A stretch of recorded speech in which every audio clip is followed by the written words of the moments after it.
at the place like a paradise far away from the world, where only a few people lived all year round. The peaceful life there was broken. A massacre had taken place. The old man who lived in the small hut on the mountain was dead.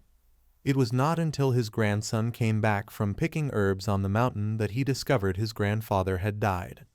Not only that, the scene was extremely tragic. The body had been split into two halves. Blood flowed like a river. The death was so miserable that his grandson could not bear to look. However, this young man was very tough. Not a single tear fell. He did not feel sad at all, even though that old man was his only relative. In the end, what kind of bastard was he? The young man could not help but recall the happy days when his grandfather was still alive. One day he found a lingjai herb and came back, happily showing it to him. His grandfather was processing herbs. Hearing this, he nodded and praised, "Very good, indeed, my grandson." The young man then eagerly boasted, "I did as you said. Searched the eastern area of the valley and found it." His grandfather saw the basket of herbs he put down and exclaimed in astonishment, "So many, this amount is enough for us to earn a whole lot of silver." The young man smiled happily and said, "When I dug up the herb, it was beside a fox den, but there was no mother fox, only the cubs." Hearing this, his grandfather could not help but frown, hesitating to ask, "So you killed the fox cubs then?" The young man raised his head, confusedly muttering, "Why would I do that? If the mother fox comes back and finds all the cubs dead, she will be very sad." His grandfather gently smiled and nodded. "That's right, good boy, quickly tidy up this place and let's have dinner." The young man obediently listened to him and carried the herbs to arrange. But after only 2 steps, his grandfather suddenly called out, "Jenger, can you promise me this one thing?" He slightly frowned, turned back, puzzled, and asked, "What is it?" His grandfather hesitated for a moment. After a long while he seriously spoke, "The nature hidden inside, you must never reveal your true essence to anyone." However, afterwards, this young man did not keep the promise to his grandfather. After his death, he went mad, and the young man began killing people. Killed so much that people called him a demon. A few days later, at Zhonglu County, on the street at that time there was a convoy moving. It was the prisoners' carts, notorious criminals being escorted.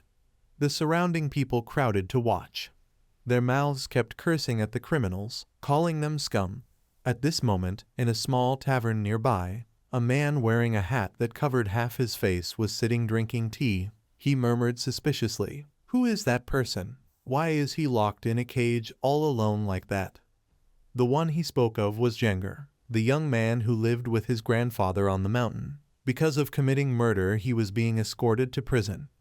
The man took another sip of tea, then sighed, "Looks so young, seems to be the same age as my young master." The one opposite heard this and seriously reminded, "He may look like that, but he cannot be underestimated. He is the most dangerous criminal among those being escorted this time." The man suspiciously asked, "So that's why he is specially escorted separately?" The other did not answer, calmly said, "But since you are a martial arts master, he surely is not a problem for you." He told the man that the young one had killed many people with just a sickle. His nickname was the Reaping Demon. Then he suspiciously asked, "But this time what brings you here?" The man calmly replied, "I came to ask you to help me find someone, a young person, but it doesn't matter if that person dies." Just as he finished speaking, his gaze fell downwards. Someone could not hold back and threw a stone at the young man. They angrily scolded him as a beast, deserving punishment. The crowd instantly became noisy, cutting off the conversation of the two in the tavern. But at that moment, the beautiful face of the young man was revealed. The face of the man in the hat instantly froze. Jenger's face was not only too beautiful, but also resembled the person he was looking for. So the man immediately jumped up from his seat, regardless of the other still dazed by the sight of that beautiful face. He lowered his voice and said, "Just pretend I never said anything." Then he left. The other immediately called out, "Sir, where are you going? Why come here just to say a few words and leave?" But the man still walked straight out of the tavern. He went in the opposite direction of the prisoner convoy. In his eyes at that moment, The young man called the Reaping Demon was the most suitable. No matter what identity or crimes he had, the man was determined to have him. That evening, at Jin Yu Inn inside Zhonglu County City, the criminals from the morning had been escorted here, the jailers guarded very strictly.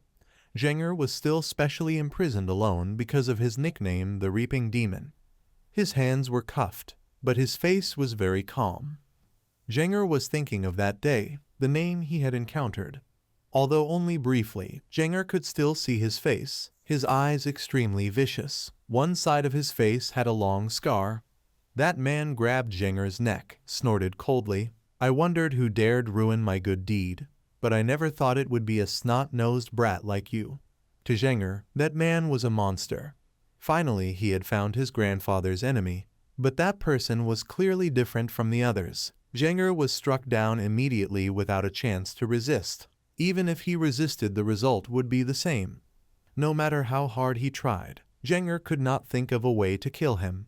Pulling out of the past, he could not help but sigh. If he learned martial arts, he would have a chance to defeat him right. But would that chance still come? Would there be a second time? In the dark cell, a dream of revenge was burning. At that moment, before Zhenger suddenly appeared a white smoke. He widened his eyes in astonishment. What was this faint smoke? Could it ignite? There was even a faint scent. Living with his grandfather, he had dug, smelled, and tried all kinds of herbs for many years. Zhenger recognized the herbs in it: Sanbai herb, angelica, cow root, and also yanying herb. So this was the smell of anesthetic smoke. Just as he guessed, the jailers outside, who had been keeping their eyes wide open, suddenly became drowsy and collapsed. All the jailers around had fainted unconscious.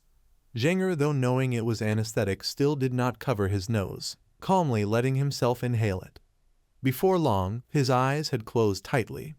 At the same time, the cell door of Zhenger was opened. From outside, someone slowly stepped in. A person in a cloak, wearing a hat, stood before him. His face was still covered, seemingly wanting to take Zhenger away.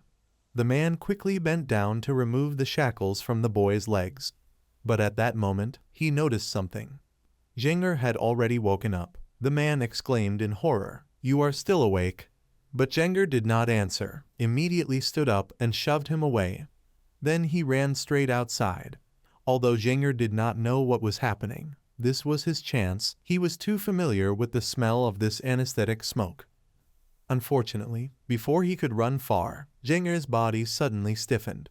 Some of the acupoints on his body had been struck. It was that man. In an instant he had caught up with Zhenger. He coldly said, "I have sealed your acupoints. Now you cannot move." Zhenger widened his eyes in astonishment. Since when could it be this kind of martial art? Regardless of his shock, the man struck him with a punch, sending him flying into the wall behind. Zhenger raised his eyes to look at him, silently thinking, is this a martial artist? Could it be that person? But after looking closely, he immediately denied it. The appearance looked similar, but this man had a scar around his left eye. At that moment, another youth with a veiled hat entered the dark cell. He spoke in a low voice. "Guard Gan, is that the one?" Guard Gan did not answer, frowned and said, "I told you to wait outside because it is dangerous here." The youth calmly said, "I have never been inside a prison before, so I wanted to come and see." Then he glanced at Zhenger lying on the ground, coldly said, "Is that the one? Make him sit up." Guard Gan nodded slightly, then went over and propped Zhenger against the wall. After looking at him carefully, the youth immediately sneered, "Haha, really too similar." Then he also removed his hat. Seeing his face, Zhenger's eyes widened in shock. That youth had the same appearance as Zhenger. He smirked and said, "Unbelievable that someone who looks exactly like me would appear in this situation. You seem surprised too." Zhenger froze on the spot. He could not have imagined such a thing. While he was still bewildered, the youth spoke again. "You are a condemned prisoner. In 2 days you will be executed, right?" Zhenger quickly regained his composure, nodded and replied, "That's right."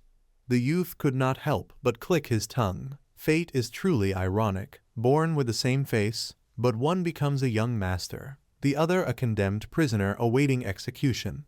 Zhenger did not answer. He did not know his purpose, so he stayed silent. Seeing his silence, the youth continued, I will grant you an opportunity that will never come a second time in your life. Jinger looked at him suspiciously, waiting for him to continue. With a faint smile, the youth solemnly said, the opportunity to become the substitute for Mu Jingyun, the third young master of the Nyan Mu sword manor. Jinger was instantly stunned. An opportunity. Jingyun, seeing his reaction, smirked and said, it will not be difficult. You only need to stay quietly in the manor. All you have to do is enjoy everything you have never been able to enjoy in your life. Moreover, when it is done, he will give you travel expenses and freedom to go wherever you like. Jinger still did not answer.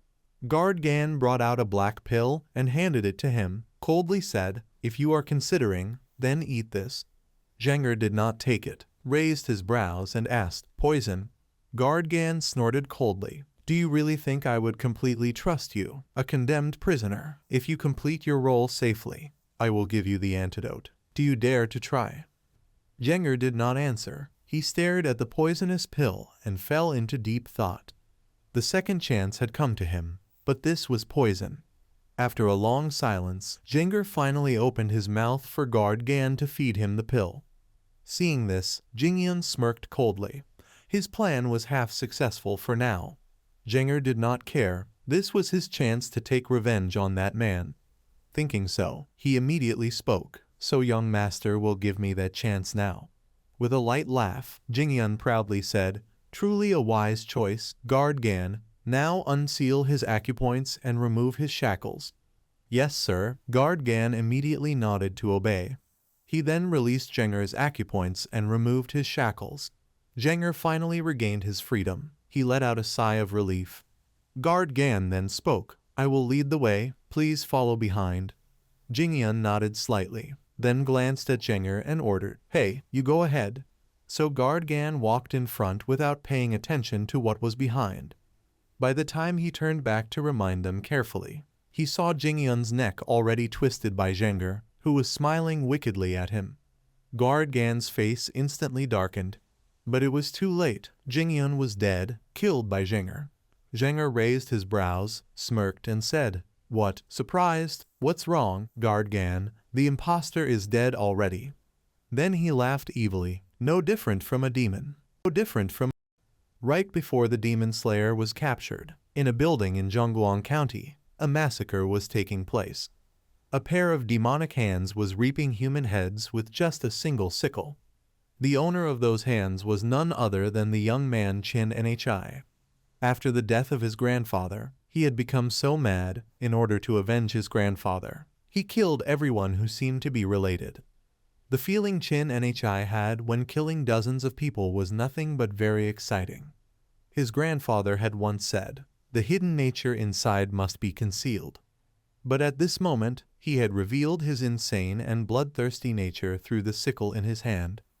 In this situation, where everyone was gasping for breath, Qin Nhi's hands were stained with bloody heads. What kind of expression should he show?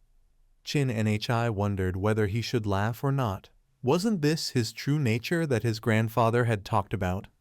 Had young Qin Nhi forgotten his grandfather's words? Was evil truly his nature? That he did not know, but he just kept on killing. Yet at this moment, a pair of feet suddenly appeared from nowhere and kicked into Qin Nhi's stomach. When he looked carefully, in the small courtyard appeared a man wearing a bamboo hat and a red cloak. Qin Nhi was thus kicked flying backward by him. The person Qin Nhi was about to kill managed to escape thanks to that, and Qin Nhi trembled as he sat up. The man coldly snorted and said, still alive, not bad. Qin Nhi narrowed his eyes at the man in front of him. His first impression of him was that he looked too dangerous. At the same time, the man slowly walked toward him. He spoke coldly. It seems you have not even learned martial arts, yet you can withstand a strike from my own hand. As soon as he finished speaking, the man appeared right in front of Qin Nhi. He reached out and grabbed his neck, making him panic. Qin Nhi was thus lifted into the air by the man. His eyes widened in horror. Too fast. He was just so far away. How did he get here already? Was he even human? At this moment, the man sneered and said, "Interesting. I was wondering who dared to ruin my good business. But I never thought that person would be a snot-nosed brat like you." Hearing this, Chin Nhi frowned in silence. "Ruin your good business?" He suddenly thought of something, murmured in disbelief, "Could it be, you are?" Yet before he finished speaking, the man's blade stabbed into his stomach, causing him to spit a mouthful of blood. The man snorted coldly, then pulled the blade out. He curled his lips and said, "There would be no regret if I killed you right now." Then he stabbed down another strike, leaving Chin Nhi no time to react. But the man did not care. He still said coldly, "You really should not wander around killing innocent people like that. Someone like you should only live a quiet life." Only then did Chin Nhi truly feel what horror was. He could not even resist. What to do? Was he going to die like this? But afterwards, Chin Nhi was still alive and was imprisoned, becoming a death row prisoner awaiting execution. If given another chance, Chin Nhi promised he would not miss it. And that chance truly came. He was seizing it. That was why at that time, Chin Nhi struck at Qin Van, killed him to take his place. Chin Nhi at that moment was nothing different from a madman. The smile on his face had become extremely sinister. Cam the guard suddenly lost his master. He went mad and lunged at Chin Nhi's neck. He gnashed his teeth and cursed, "You dared to attack the young master. You killed him. Do you want to die?" Young Chin Nhi laughed, a manic laugh. He calmly smiled and said, "Isn't it the opposite? Becoming a substitute means accepting risks in place of the real one. I am so excited, I just want to obediently follow you immediately." Cam the guard was momentarily stunned. Chin Nhi was gripping his hand. What was this strength? He bit his lips hard and questioned, "Have you never thought that you would die by my hand?" Chin Nhi calmly replied, "I think if you wanted to kill me, you would have done so long ago. You don't have any affection for that young master either, do you?" Those words changed the expression on Cam the guard's face. He roared furiously, "Stop spouting nonsense." Then he twisted his hand, pressed Chin Nhi hard to the ground. After that, Cam the guard pulled out a short blade from his body. He gnashed his teeth and said, "Today, here I will take your life." Yet young Chin Nhi was not afraid. He calmly smiled, "Is it really necessary to kill me?" Cam the guard glared at him coldly and said, "Why not?" With a faint smile, Chin Nhi slowly explained, "I already took the poison pill. I cannot live without the antidote. I have no choice but to obey everything you say. Isn't this a good opportunity?" The third young master of Anhin Mok Sword Sect has now become his obedient dog. These words made Cam the guard waver, but he still coldly said, "So what you mean is you want me to betray my master. The one who killed my master is you. Now you should be my puppet." Young Chin Nhi said nothing, only smiled at him. That smile made Cam the guard hesitate. After a long silence, he sighed. Then, the short blade in his hand suddenly lifted. But in the dark prison, no scream was heard, because Cam the guard's blade pierced into the ground. Chin Nhi was safe. He curved his lips in a triumphant smile. Cam the guard did not see that smile. He sheathed his blade behind his back. He coldly said, "From now on, you will be Mok Qin Van." Young Chin Nhi said nothing. Still lying on the ground, he smiled. His new life had officially begun, and from this moment, he was the third young master of Anhin Mok Sword Sect, Mok Qin Van, living his life, doing his own deeds. A few hours later, at the headquarters of Anhin Mok Sword Sect, Cam the guard had brought Qin Van back here. He was changing clothes while warning, "You will never meet the people of Anhin Mok Sword Sect." Qin Van, while taking the clothes to wear, curled his lips and said, "So is it too different from the original?" Cam the guard said indifferently, "If you choose to be a puppet instead of a stand-in, then do not complain. If you get caught, you will surely die." Qin Van curled his lips, nodded, "Fine, I understand." Just then, Cam the guard suddenly approached him. He coldly warned, "Also, if you dare to disobey my orders, I will kill you." "All right," Qin Van slightly curled his lips, calmly replied. Seeing him obedient, Cam the guard was satisfied, threw him a pill and explained, This is the neutralizing pill. From now on, if you do not take it, every 12 hours the poison will spread throughout your body. Remember that. And so, Qin Van stayed in Anhin Mock Sword Sect for one night. He sat by the window, slowly swallowing the neutralizing pill. Qin Van secretly breathed a sigh of relief. Fortunately, he survived even though his stomach and chest had been pierced. It was a miracle. This wonderful opportunity had come to a death row prisoner like him. Didn't his grandfather tell him not to come here? But it did not matter. He had no intention of leaving until he avenged his grandfather. Even that bastard with the black sword thought he was dead. But the corpse in the prison was the real Mock Qin Van. This was Anhin Mock Sword Sect. He would bear the identity of the third young master, and here he would train in martial arts.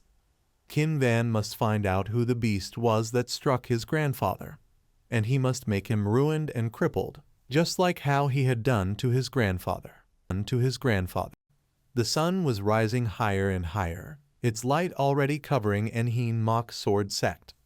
At that moment, Qin Van was sitting in his room. He was having breakfast, eating while thinking. He had miraculously escaped death, and even had the chance to learn martial arts. But there was one thing that troubled him. It was that guard Cam was always watching him, which was truly too troublesome. The one guarding outside Qin Van's room was Cao Tone, one of Cam's soldiers. He was extremely dissatisfied. He felt that guard Cam was overdoing it. What could a brat who knew no martial arts like Qin Van possibly do? Yet a few nights before, guard Cam had told Cao Tone that the real Qin Van was dead, killed by the stand-in just found, and Cao Tone had been horrified and shouted, "Then what should we do?" Seeing him panic, guard Cam reminded him, "Shut your mouth. Do you want the whole village to know? As long as no one knows, it's fine." Then, guard Cam gave Cao Tone the task of watching Qin Van, not letting him leave, waiting some time before he would think of another plan and discard him. Hearing this, Cao Tone was stunned. Guard Cam's face clearly showed displeasure. He pursed his lips and muttered, "Discard him, to switch to another." Cao Tone asked in confusion, "Lord Cam, didn't you say you gave him poison? Then why worry he won't obey? The reason we chose the third young master was because..." But before he finished speaking, guard Cam coldly cut him off. "He won't do." Cao Tone didn't understand and asked back, "Why?" Guard Cam slowly explained, "He's not the type to obey others. Even after being sentenced to death, he still killed Mock Qin Van to take his place, so he must be the type who would do anything to survive." He said the boy was too dangerous. Being entangled with him would bring no benefit to them. Cao Tone dumbly watched guard Cam's back as he left, not knowing how to react. That was why at this moment, Cao Tone was very conflicted, banging his head on the door as he thought, "What is so scary about this brat anyway?"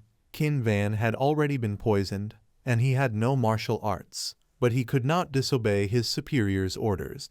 Inside, Qin Van, eating, heard the banging sound on the door and was a little puzzled. But he didn't care, he just continued eating his food. Guard Cam hadn't told him the reason why they needed a stand-in, only left a soldier to watch him and left.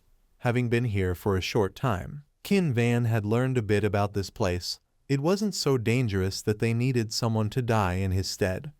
Thinking of this, he couldn't help but tap his fingers on the table. No, it should be said it was very safe. So they needed a stand-in for something else, or guard Cam intentionally didn't tell him.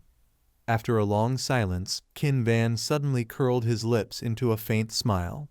He had figured it out. Guard Cam intended to switch him for someone else. A while later, Cao Tone was still guarding outside Qin Van's room. He was so bored that he dozed off. But at that moment, the door suddenly opened, making him stagger and almost fall face first. Cao Tone hurriedly looked and saw Qin Van coming out. He suspiciously asked, "Do you need a bath or something?" Qin Van calmly said, "No, I just want to breathe some fresh air, and I also have something to ask you. Can I come in?" Hearing that, Cao Tone impatiently waved his hand. "Shut up and get back inside, or don't blame me." But Qin Van ignored him and lightly said, "Your name is Cao Tone, right? If we both keep the secret, nothing will happen." As soon as he finished speaking, Cowtone forcefully shoved him against the door. He coldly questioned, "Have you forgotten your place? If you do this, I won't gain anything, so get back inside." Seeing he wouldn't listen, Qin Van's polite attitude immediately disappeared. He coldly asked, "You're weaker than Guard Cam, aren't you?" Cowtone was confused by these words, not understanding.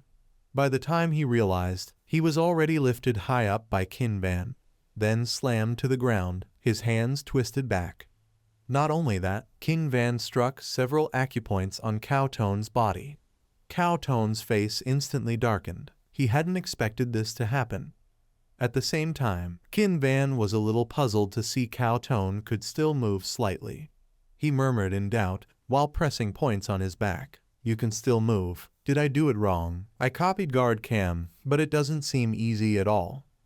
These words terrified Cowtone even more. Did he mean he could imitate just after seeing it once?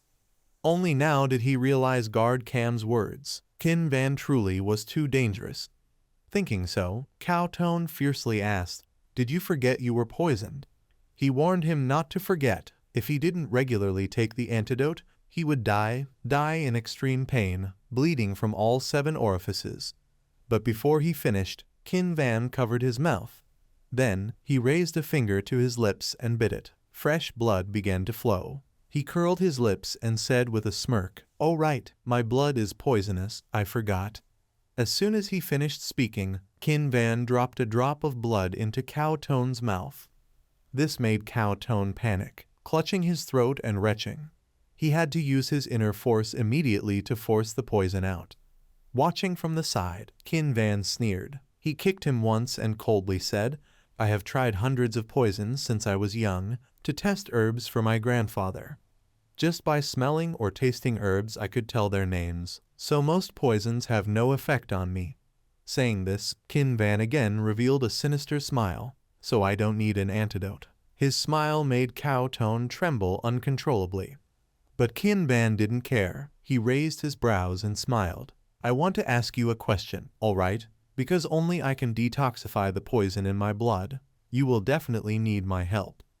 Cowtone had finally experienced the demonic face of Qin Van. His expression grew more and more frightened. Meanwhile, at the main hall of Enheen Mok Sword Manor, in the room of Manor Lord Mok Enhandon, he was lying on the bed, his face pale. Beside him, a physician was examining him. The physician sighed and muttered, "Truly no way." He had used all his knowledge, experience, and herbs, but still could not find a cure for the Manor Lord. He felt Enhandon should pass on the position. Mok Sword Manor had 4 young masters, but the Manor Lord had not named a successor when he fell ill. Therefore, it could be said, Mok Sword Manor was only calm before the storm. If the Manor Lord died, the young masters would shed blood fighting for the seat. The first wife deeply loved her eldest son, who knew what she would do to secure the position for him.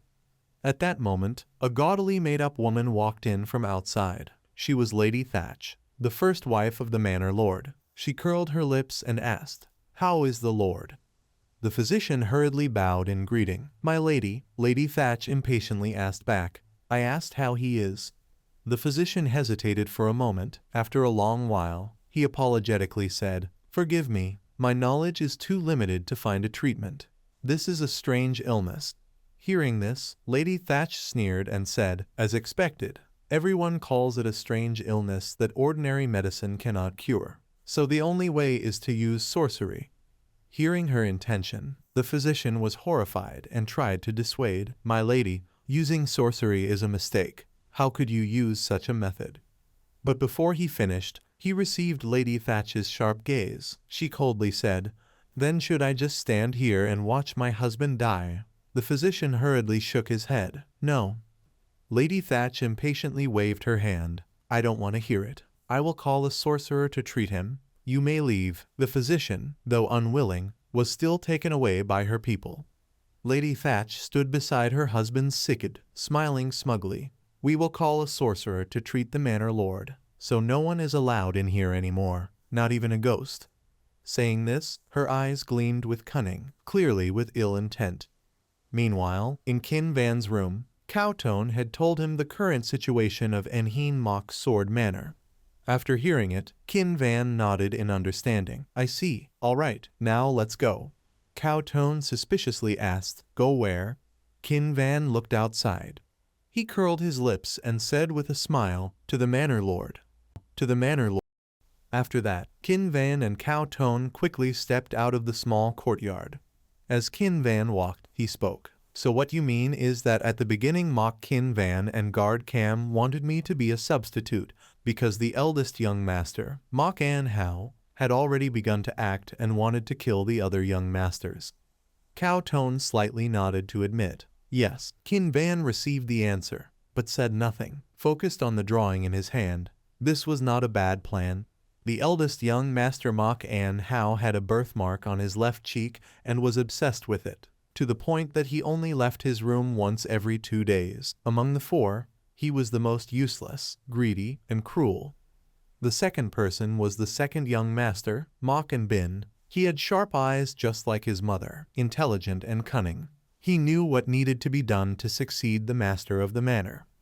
The original plan of Mock Qin Van was to call these 2 people along with the substitute to some place, order the substitute to provoke Mock and Bin so that he would kill him. After that, the eldest young master would stab from behind and kill the second young master. The 2 of them would kill each other. This trick was called the fisherman's benefit. If that plan had gone as intended, no matter who survived, the fact that the 2 brothers killed each other like that would leave them unfit to inherit. Afterward, the real Mock Qin Van would appear and take control of everything. That person knew how to use his brain after all. But an unexpected variable appeared. The real Mock Qin Van had been found and killed by his substitute.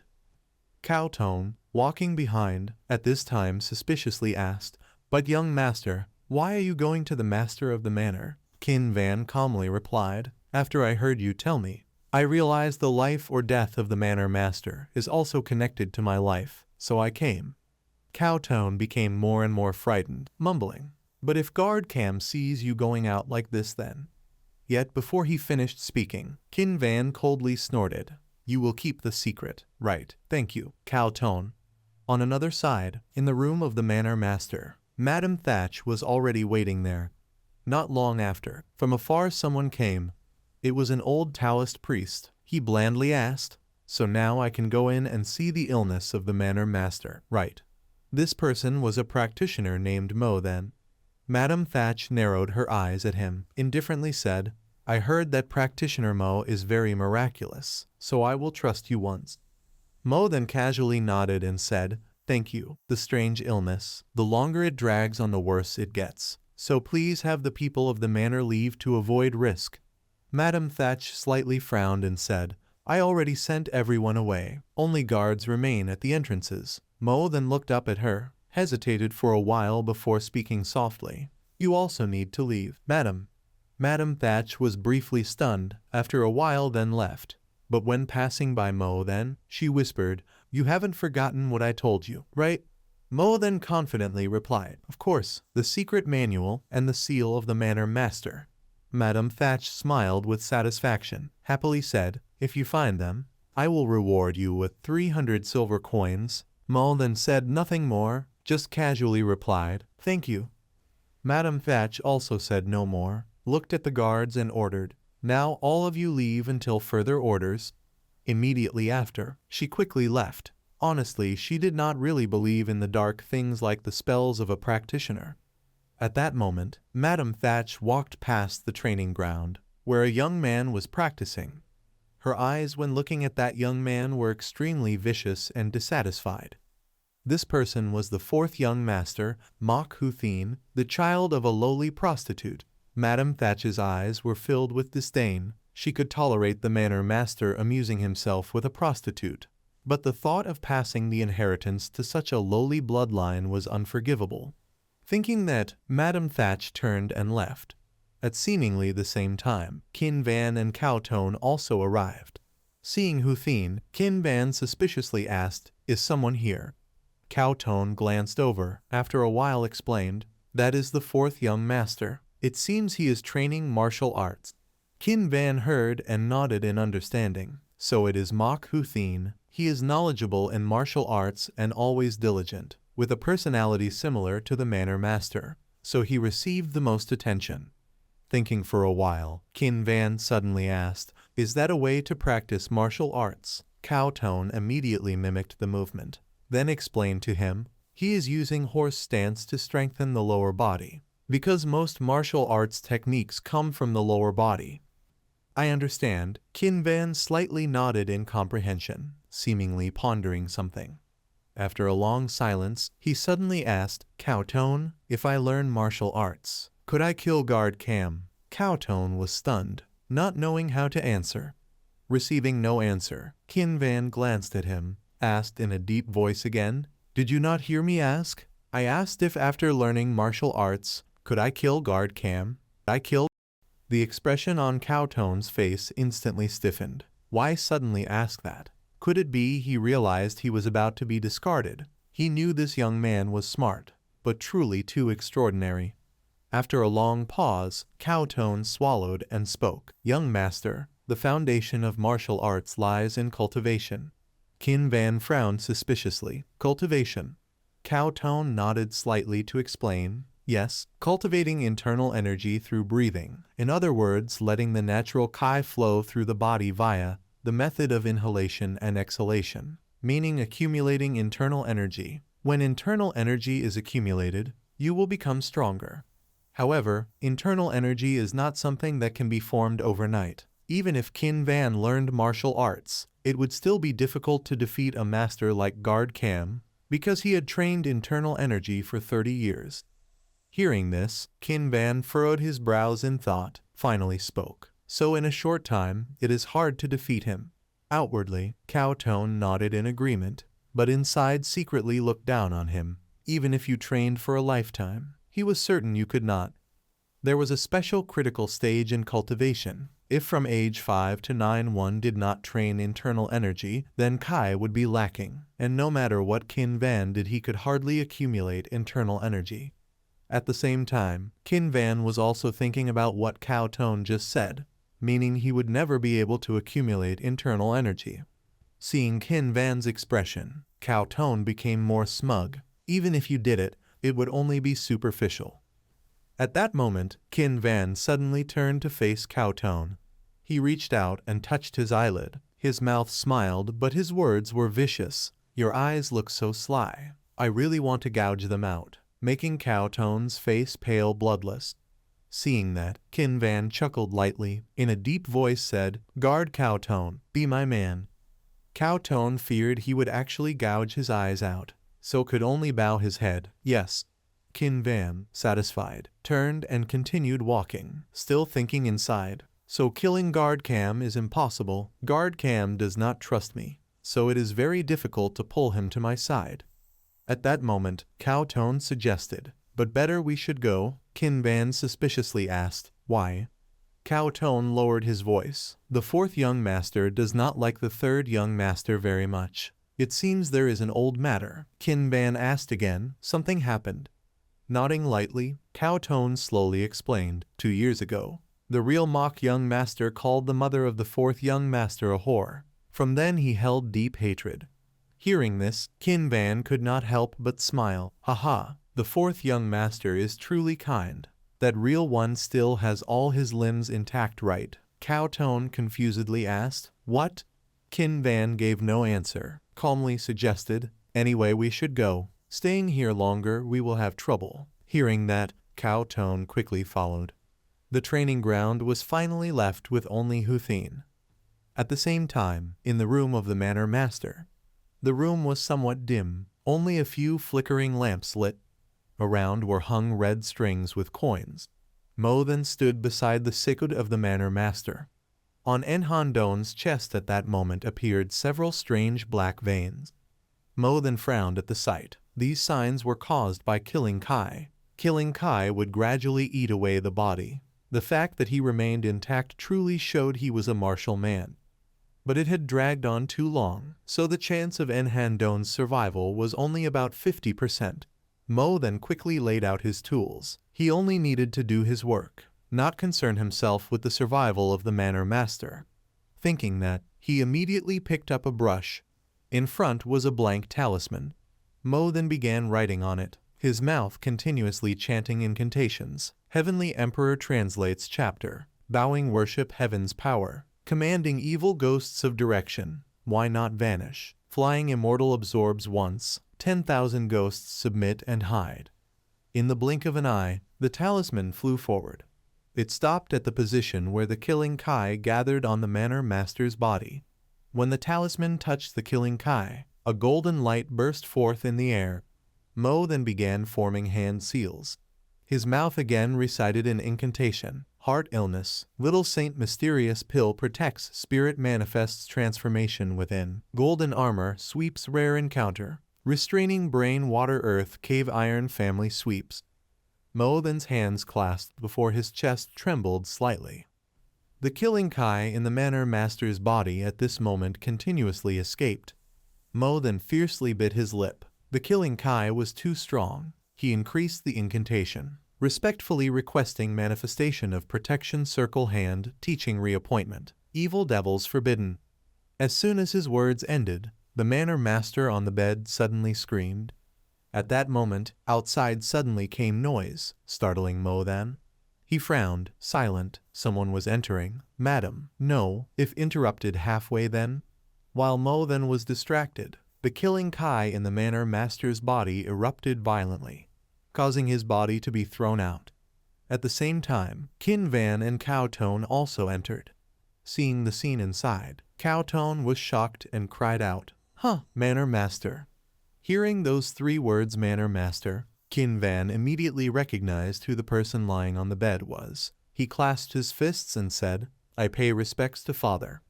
After that, he went to the side of Enhan Don's bed under the astonished eyes of Mo then.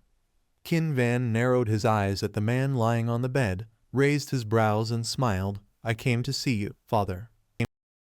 Mo Shen only then regained his composure, his scream echoing throughout the room of Master Mok. "My lord, please leave at once." Yet Jing Yun did not move an inch. Mo Shen kept persuading. "Have you not heard the order of the great madam?" Gao Tuan blocked his way, coldly asking, "Who are you to speak such insolence here?" Mo Shen roared fiercely. "I am suppressing a strange rebellious demonic energy inside his body. That demonic energy is growing stronger within the master." Gao Tuan was shocked and asked, "Rebellious demonic energy? Could it be that you are a Taoist?" Mo Shen did not explain. His tone carried a bit of pleading. "Go out quickly, hurry. If anything goes wrong, it may." But before he could finish, the man on the bed suddenly coughed. Jing Yun, who was standing beside, was instantly stunned. Renzuo's eyes at this moment had no focus, his pupils replaced by a blood-red color. His body seemed to be lifted into the air by some invisible force. Mo Shen's face instantly turned ugly. So in the end, the master has been possessed by an evil spirit already? Thinking so, he hurriedly urged, "Help me. Quickly hold the master down. Don't let the red thread break." Hearing this, Gao Tuan became terrified, not daring to step forward. But afterward, he and Jing Yun still tried to restrain Master Mok. Mo Shen swiftly placed a talisman on his forehead, muttering, "This spiritual talisman will suppress the evil spirit, cure this sinister illness, and drive out the demon within the master's body." But at that very moment, Gao Tuan's arm was seized by Renzuo. Immediately after, he broke free of their restraint, making Gao Tuan scream in horror. Mo Shen was just as frightened, hurriedly shouting, "This demon is too strong. Endure it. If the demon moves, you will be in danger too." Master Mok's body convulsed violently, strange veins crawling across his chest. Gao Tuan saw what was on his arm and paled, shouting, "What? The demon is moving. Why are you only saying this now?" As he was almost scared to wet himself, the veins on Master Mok's arm crawled toward his own hand. At that critical moment, Jing Yun advanced with his sword. Without hesitation, he chopped off Master Mok's arm. Fresh blood sprayed, splattering all over Gao Tuan, making him freeze in horror with wide eyes. In contrast, Jing Yun's face remained calm, as if it was not he who had just severed Master Mok's arm. Mo Shen too was dumbfounded by this sight. Unfortunately, Jing Yun did not care. his gaze fixed on the veins crawling along the severed arm of Master Mok. Then, he suddenly revealed an evil smile. Seeing this, Gao Tuan panicked and shouted, "My lord, could it be? No, stop at once." But Jing Yun ignored his words entirely, rushing forward ferociously, slicing through Master Mok's upper arm. Fresh blood once again gushed like rain. Gao Tuan broke out in a cold sweat, thinking Jing Yun had gone mad. He had actually dared to cut off the master's arm. After a moment of shock, Mo Shen hurried over to stick a talisman onto the severed arm. Gao Tuan rushed to bandage the wound with torn cloth. Mo Shen looked at the scene of carnage, sighing inwardly. This is serious trouble. The commission has failed, even the master's arm is severed. I must flee before things escalate further. He planned to deal with it a bit more than escape. But someone was faster than him. The tip of a bloodied sword was already at his neck. Mo Shen glanced back and saw Jing Yun holding the blade to his throat. He frowned and asked, "Young master, what are you doing?" Gao Tuan too looked doubtful, wanting to ask something, but Jing Yun signaled him to stay silent. He glanced toward Master Mok and only after a while asked, "The worsening of the master's condition, was it because of him?" Mo Shen angrily retorted, "Can't you see? The master is possessed by an evil spirit. This is no simple matter. He might even lose his life. We have no time. Are you saying you also want the master to die?" "Also want," Jing Yun casually nodded, making Mo Shen choke on his words. Jing Yun narrowed his eyes, pressing further. "So you mean someone else also wants the master dead? Was it the great madam who sent you here?" Mo Shen never expected him to guess and quickly denied, "You misunderstand." Jing Yun let out a cold snort, warning icily, "My hand is getting tired. If you speak honestly, you might still live." These words made Mo Shen break into a cold sweat. After hesitating for a long time, he finally pressed his lips and spoke. "The great madam said I need not save the master's life. She told me to use the demon to find the master's secret manual and seal. That is enough." Hearing this, Jing Yun was surprised and asked back, "The secret manual, the master's seal?" Gao Tuan too could not believe Lady Thatch dared go this far. Clearly it was to make the eldest son become master. Thinking so, he immediately pleaded, "Young master, I beg you to save the master. If not, the great madam will target you instead." Gao Tuan thought he must stop An Hao from becoming master. Hearing this, Jing Yun frowned, thinking, "Indeed, because I am in her way." At this moment, Mo Shen quickly said, "Young master, I can save the master. By all means I can save him." But Jing Yun coldly ordered, "No need, just do your job," leaving Mo Shen confused. Jing Yun smirked and said, "Telling me the location of the secret manual and the seal is your job, understood?" These words stunned both Gao Tuan and Mo Shen. Neither expected him to act this way. Mo Shen hesitated, staring at him, then finally spoke. "If the master is possessed again, it may endanger his life." Jing Yun didn't care, coldly commanded, "Do it now." A moment later, dim light flickered in the room. Mo Shen once again laid out his tools on the ground. In his hand was a figurine. Seeing it, Jing Yun frowned and asked, "What is that?" Mo Shen slowly explained, "It is a substitute effigy. If the master is possessed again, he will surely die. After I link it to the master, I can trick the evil spirit that this figurine is the master." Saying so, he placed the effigy on the severed arm, speaking softly, "I shall begin now." Immediately, incantations rang out continuously. Strands of red thread crackled with murderous energy. In an instant, they began forming into a shadowy figure. At the same time, Renzuo on the Sikid suddenly let out a terrifying scream. The scene stunned both Jing Yun and Gao Tuan. Meanwhile, Mo Shen persisted in chanting, but his expression grew grim. The murderous energy was too strong. If he forced it more, the demon soul would escape. Then Jing Yun would surely not believe him. Unsure of what to do, after a moment's thought, Mo Shen suddenly had an idea. He curved his lips into a sinister smile, then looked at Jing Yun and spoke. "Young master, I have controlled the demon, but isn't it unsafe for that man to remain here?" Gao Tuan realized he was referring to him.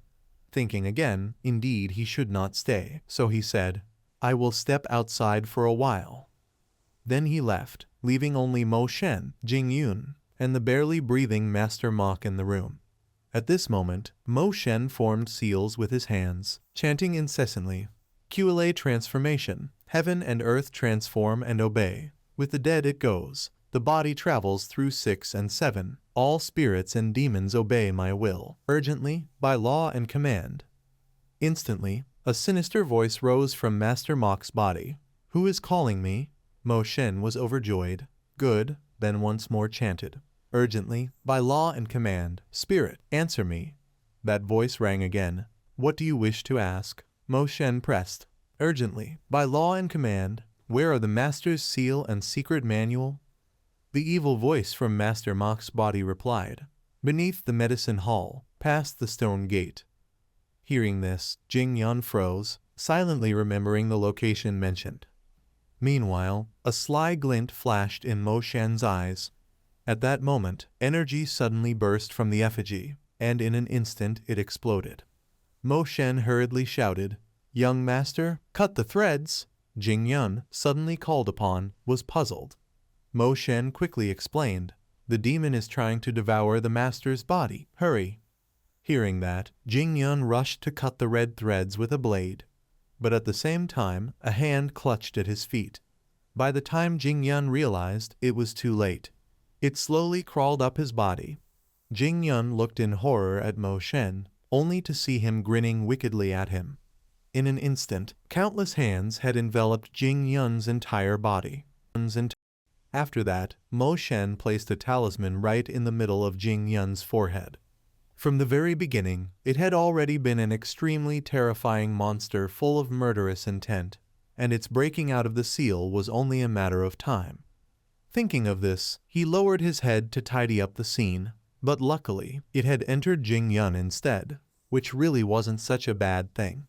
At this moment, Mo Shen was extremely delighted. He had completed his mission and also removed an obstacle in his path, truly killing 2 birds with 1 stone. He would just blame all of these problems here on Jing Yun. At the same time, inside Jing Yun's subconscious, the demon was also inside his body. It was extremely furious and cursed. "How dare you deceive me with this puppet? Unforgivable. You dare to toy with me." Then, the demon began invading Jing Yun's body and subconscious. It wanted to trap him forever within his own mind. Jing Yun was in a daze when he suddenly felt himself return to childhood. In front of him at that moment was a stream. He glanced around a little, and after a while mumbled, "Isn't this the hot spring I always used to come to?" The forest Jing Yun was in was filled with birds chirping. Branches and leaves grew thick. The cool stream flowed rapidly. This was a peaceful mountain. He knew this place very well. This was the spring where he fetched water every morning. Even if he tried to forget, he could never forget. This was the place Jing Yun always came to. But today he felt something very strange. In his heart there seemed to be an intense discomfort, as if he had forgotten something. Right at this moment, a flame suddenly appeared from the distance. Jing Yun looked up. That was the direction of his home.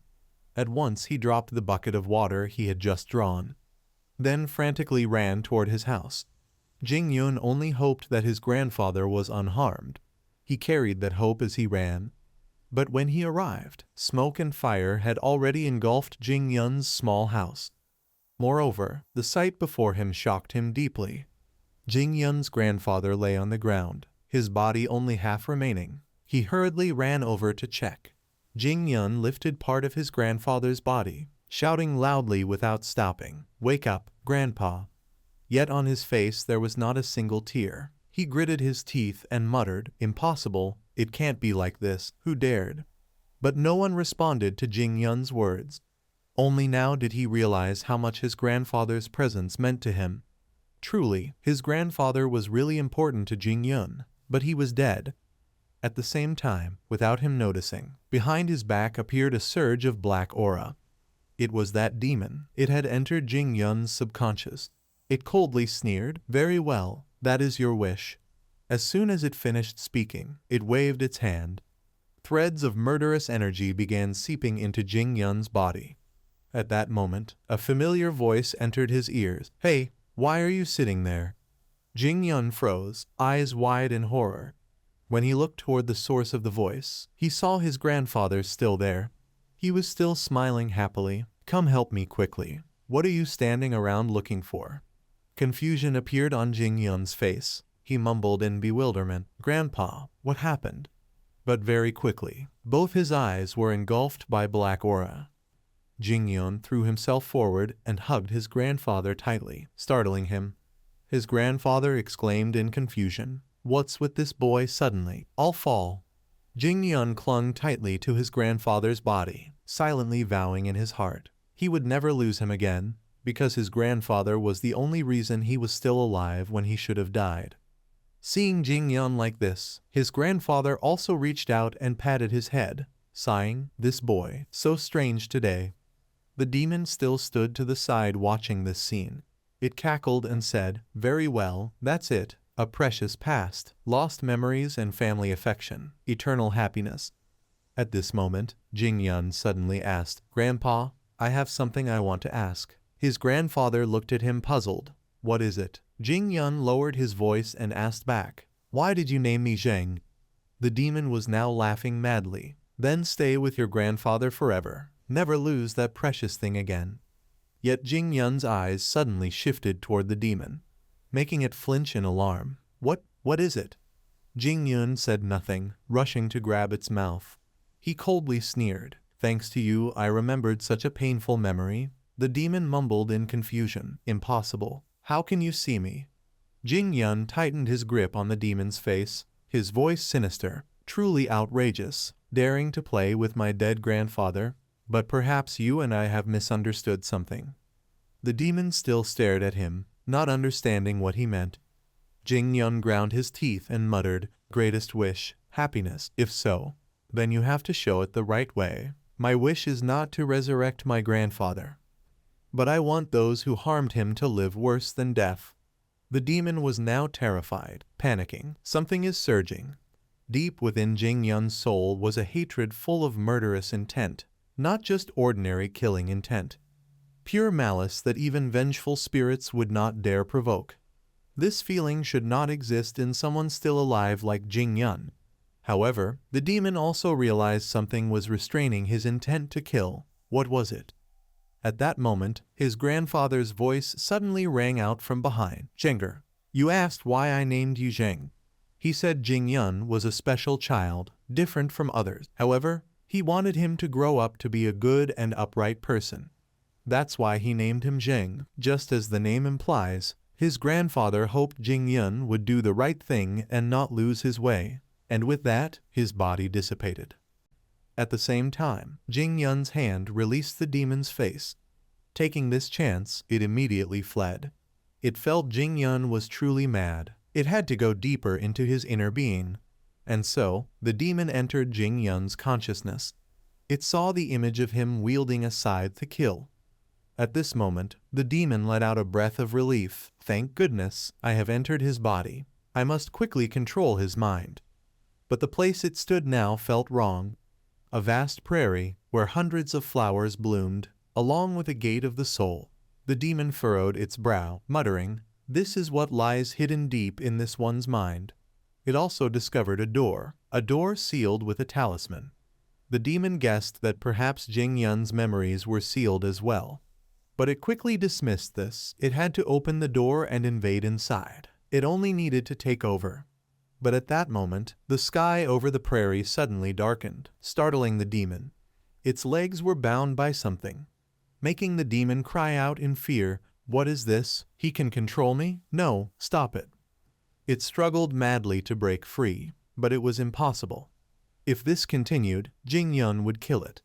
But unfortunately, things did not go as the demon wished. Its entire body was gradually pulled into a void.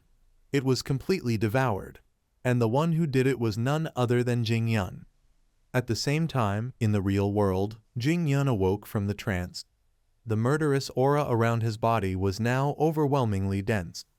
This terrified Mo Shen, who was just about to leave. Jing Yun slowly raised his hand and removed the talisman from his forehead. He braced his hand on the ground and slowly stood up. Jing Yun narrowed his eyes at the one who had schemed against him. But what horrified Mo Shen even more was that behind him appeared an evil figure. Yet Jing Yun was not afraid. He coldly called out, "Demon General."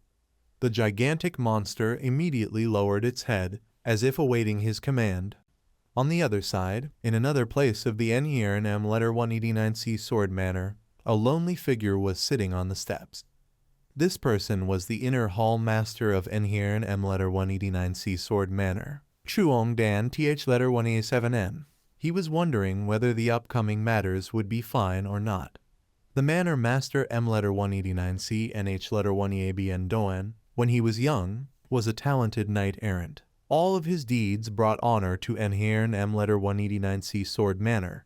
Everything he did was considered right by everyone. Dan Th letter 187N had the fortune to meet and get acquainted with him 19 years ago during a pirate suppression in H letter 1EA3 I Nam. At that time he was also a well-known knight-errant in the martial world with extraordinary martial arts. Back then the two of them together eliminated the pirates causing chaos in H letter 1EA3 I Nam, and Dan Th letter 1EA7N followed NH letter 1EABN Dawn back to NERNM letter 189C Sword Manor, becoming a hall master and swearing loyalty to Manor Master M letter 189C until death. But the current situation had somehow turned out like this.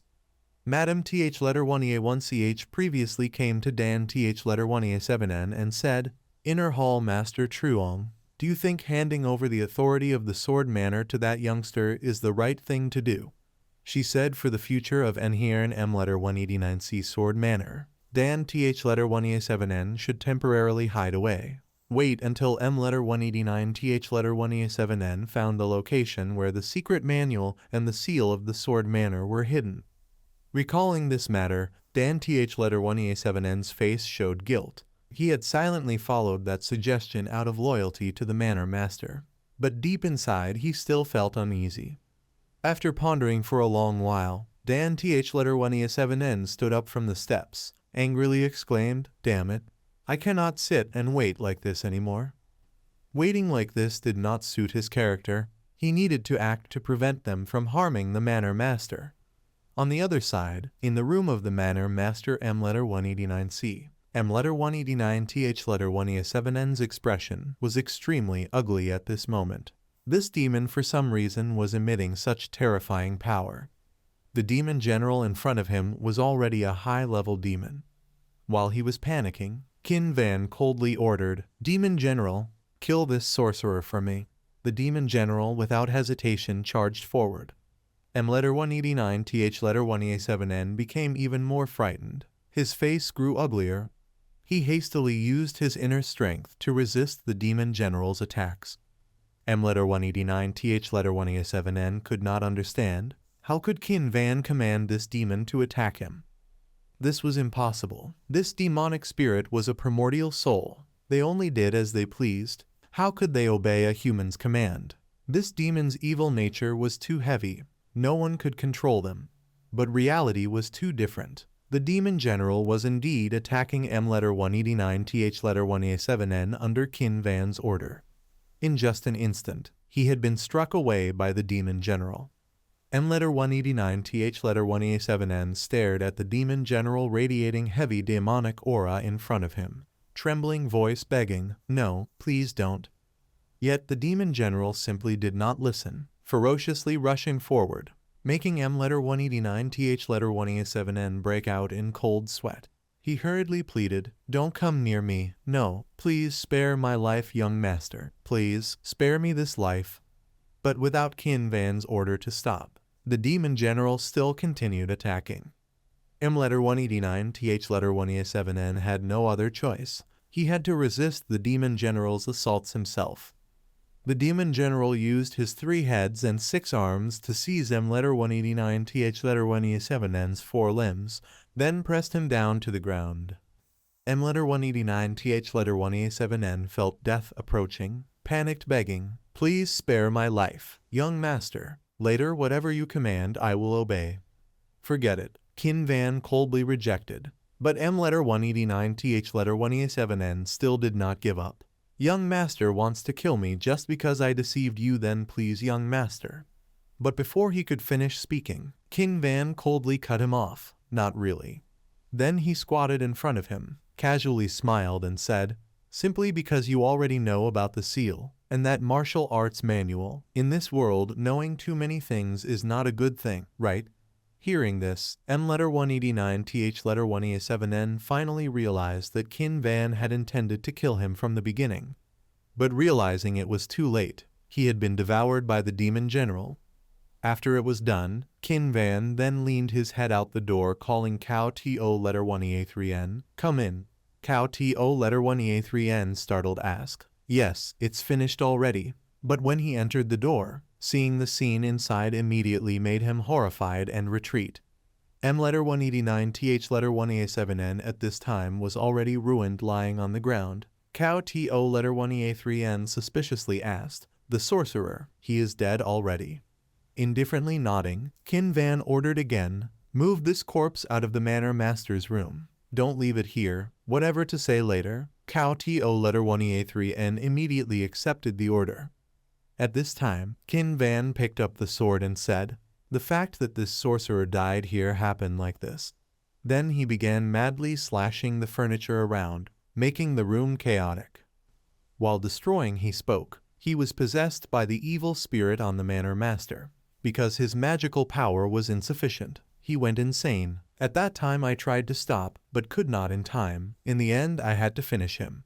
Cao To letter 1a3n hearing this was shocked, suspiciously asked, young master, you mean to fabricate the incident that the sorcerer went mad causing chaos to cover this up? Qin Van frowned, muttering, you think there's a problem.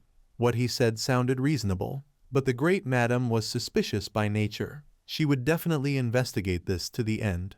Thinking so, Cao To letter 1a3n hesitantly said, if there is any flaw you will lose your life. Qin Van frowned, asking, so you think there is still a loophole? Cao To letter 1a3n slowly explained, the sorcerer was invited by the great madam. Now young master only says he was possessed by an evil spirit and went mad. The great madam will be suspicious. Qin Van felt it made sense. He nodded, muttering, you seem right. I had not thought this thoroughly. Perhaps need something more convincing. Let's see, like this seems. Finishing his words, he pulled out a dagger. Cao To letter 1a3n seeing this suspiciously asked, what are you going to do, young master? Lightly laughing, Qin Van directly stabbed the dagger into his own thigh, calmly said, the sorcerer went insane and cut off the manor master's arm. I stopped him, but with my strength I was also slashed and seriously injured. Cao To letter 1a3n seeing him act decisively like that, his expression froze, trembling muttered, this matter is a bit. Qin Van did not care. He pulled out the dagger, its tip stained with fresh blood. Qin Van raised his brow, smiling, asked, how is it? Now it seems more believable, doesn't it? Cao To letter 1a3n felt he was truly insane, but with Madam Th letter 1a1ch's temper, taking a sword slash was better than losing life. Anyway, seeing it with his own eyes, he felt this bastard's scheming was too deep, making him utterly fearful. Thinking so, he quickly suggested, let me bandage your wound, young master. Qin Van lightly shook his head, said, no need, leave it. Like this looks more convincing. The more terrifying the better. Hearing this, Cao To letter 1a3n sighed inwardly. Now serving him he needed to be cautious, lest one day he died without knowing why. Anyway, serving Qin Van he must be careful not to become his target. Just at this moment, someone came in from outside. Seeing that person, Cao To letter 1a3n startled exclaimed, Inner Hall Master, why have you come here? The person who came was Dan Th letter 1a7n. He saw the scene inside. Shocked exclaimed, what happened here? The situation he saw was the manor master lying on the cicada, while M letter 189 Th letter 1a7n knelt beside his bed. Not understanding the situation, Dan Th letter 1a7n thought the two of them did something evil. Gritting his teeth said, you two bastards, what are you doing? Want to murder the manor master? Cao To letter 1a3n hurriedly explained, don't be angry. This is just a misunderstanding. At the same time, Qin Van, also trembling, stood up and spoke. Please calm down. Whatever it is, please check the manor master's condition first. I tried. But before finishing his words, his body collapsed onto the ground. Dan th letter 1a7n rushed to grab Cow to letter 1a3n's collar, demanding, "What happened here? Why is the sorcerer dead over there? Why is the third young master here? Whatever it is, confess immediately." Cow to letter 1a3n wanted to explain, but then saw the hidden smile on Qin Van's face. He immediately realized he was pretending. A while later, at the medicine hall of Enhirn M letter 189c Sword Manor. Because it was the medicine hall, medicinal herbs were placed everywhere. The fragrance of herbs faintly filled the whole room. In the cabinets there were also many medicinal ingredients. Qin Van lay there smelling the herbs, which calmed his spirit somewhat. Lying in the medicine hall of D-stroke letter 1ECBNH th letter 1A1CH gate was truly comfortable. Fortunately, Qin Van also came to the right place where the secret manual the manor master had mentioned was hidden. It was truly killing two birds with one stone, both avoiding the great madam and being here to investigate. But no matter what, the secret manual and the seal here could not be easily searched. At this time there were still too many physicians and servants here, so the best he could do was to lie quietly observing. Just then, Cow to letter 1EA3N came in from outside, one arm already bandaged. He sighed and said, "Young master, I have come." Qin Van lifted his head, asked, "Why did you come so late?" Cow to letter 1EA3N was somewhat annoyed. He reached into his clothes and took out two books. Slowly he said, "These are the sorcerer's books I found as you said, young master." Qin Van slightly nodded, replied, "All right, thank you, but only two books."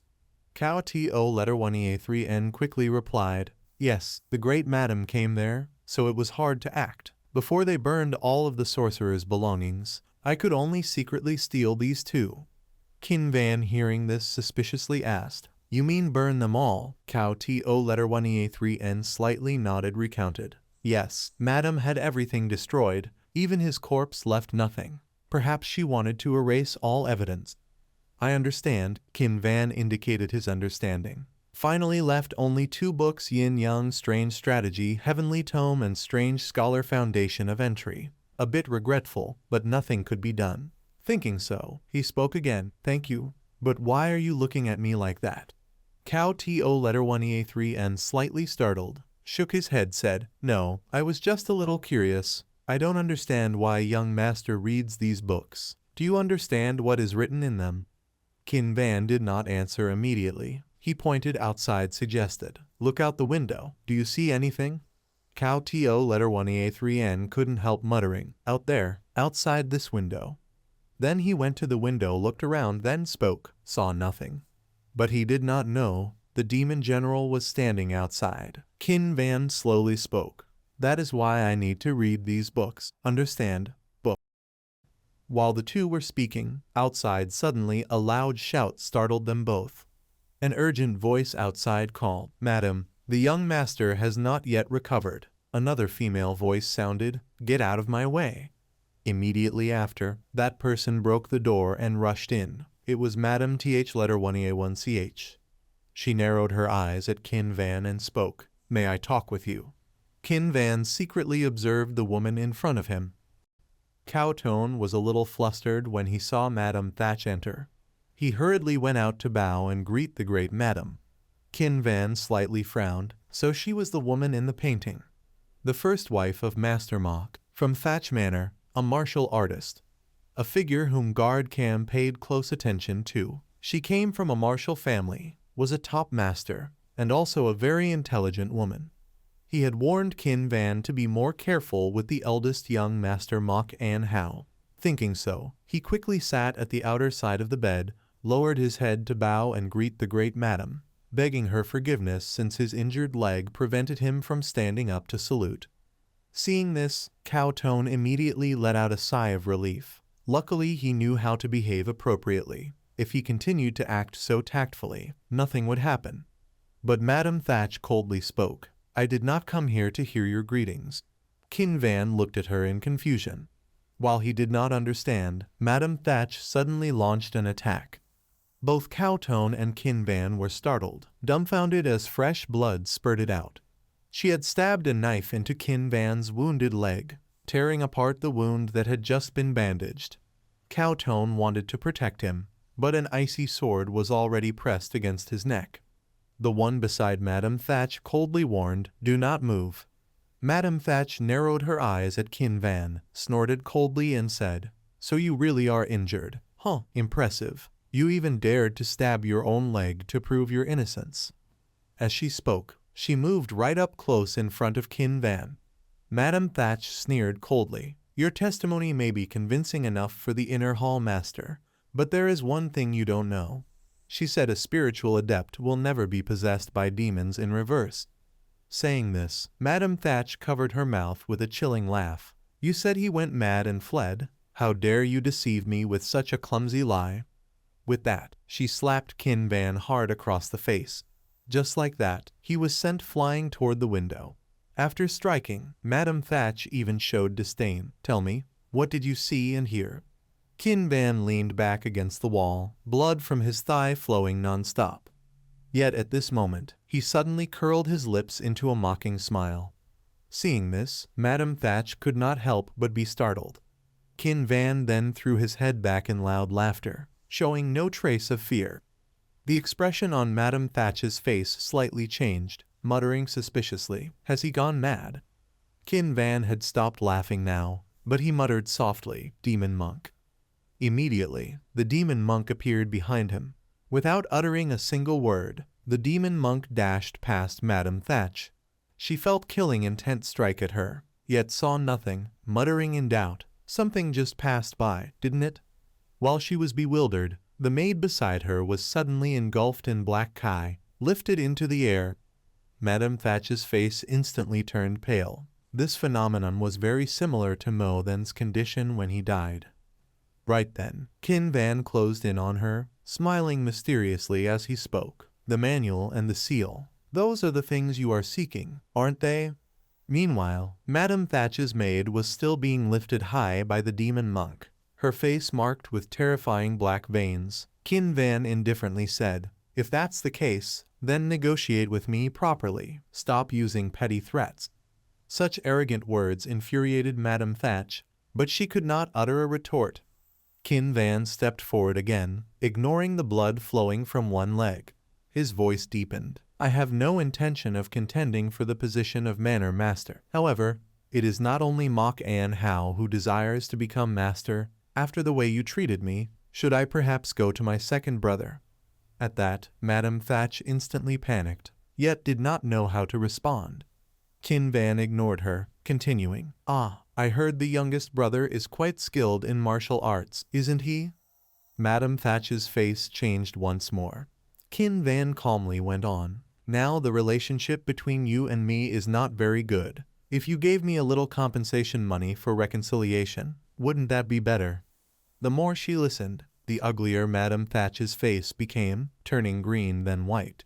Not a single word could she refute. Kinvan turned toward the window, slowly speaking. "You know very well who holds the handle now, don't you? It really is cold." He was clearly lying. Outside there was no wind at all. Yet Madame Thatch still trembled non-stop, from anger, from fury. But Kinvan pretended not to know, continued to taunt. "Look at you, shivering from the cold already." A while later, at Hewhall Hall, the residence of Madame Thatch. After returning, Madame Thatch did not stop smashing things. She cursed madly, "How dare he?" Thus Madame Thatch vented her fury in the room, while the maids around her could only try to console. "Please, madam, calm down." But the more they spoke, the more furious she became, angrily shouting, "Calm down! How can I calm down? That bastard used threats against me. Don't you see?" She had let her guard down against the most useless brat, thinking that frightening Kinvan would make him tremble and beg. But how had he suddenly changed so much? Or rather, he looked like a different person altogether. But very quickly, Madame Thatch denied it. Impossible. If that possibility could not be, then only one remained, that all this time, Kinvan had been concealing his true nature. Thinking back, when he was small, the real Kinvan had been fairly intelligent. But after his mother died and his family outside went bankrupt, the real Qin Van began to become useless. Perhaps from then on he pretended so to protect himself. While she was thinking, the guard beside her suddenly spoke. I will definitely kill him for Madam, before he can use any more of that strange sorcery. Madam Thatch gnashed her teeth and muttered, if the manual and the seal fall into another's hands, it will be a huge trouble. The guard frowned slightly, muttering, then. Madam Thatch took a deep breath, finally speaking. But I also do not want to be controlled by him like this. Saying that, she suddenly fell silent. Then she gave the order, inform the ghost spirit pavilion of the death of the adept Mo then. These words shocked the female guard, but she quickly accepted the order. The ghost spirit pavilion was the sect of adept Mo then. Madam Thatch smiled evilly again. She would not let Qin Van get his way. At midnight, in the medicine hall, Qin Van was hiding there, quietly reading books in the dark. He murmured softly, the yin-yang family's canonical texts, the abstracts of the philosophers. When a person dies and becomes a resentful soul, they will turn into a monster spirit. Depending on certain conditions, that monster spirit may become a killing spirit. Beneath the dim lamp of the medicine hall, Qin Van silently studied Mo Then's writings. Monster spirits had 3 levels, Kai Ling, Zhu Ling, and Huang Ling. It was said that at the level of Huang Ling, it could turn you murderous and gradually kill you. While he was reading, the demon monk appeared out of the air. Qin Van looked up at it, suspiciously asking, have you found it yet? To be precise, the demon monk is already at the level of Huang Ling, isn't it? He was pondering whether the demon monk could find an entrance to the basement or pass through this wall. Earlier, the demon monk's power had no effect on Madam Thatch, who had stood right in front of it, so it had rushed instead to the servant behind her. Qin Van had tested it on Cow Tone, and it had worked.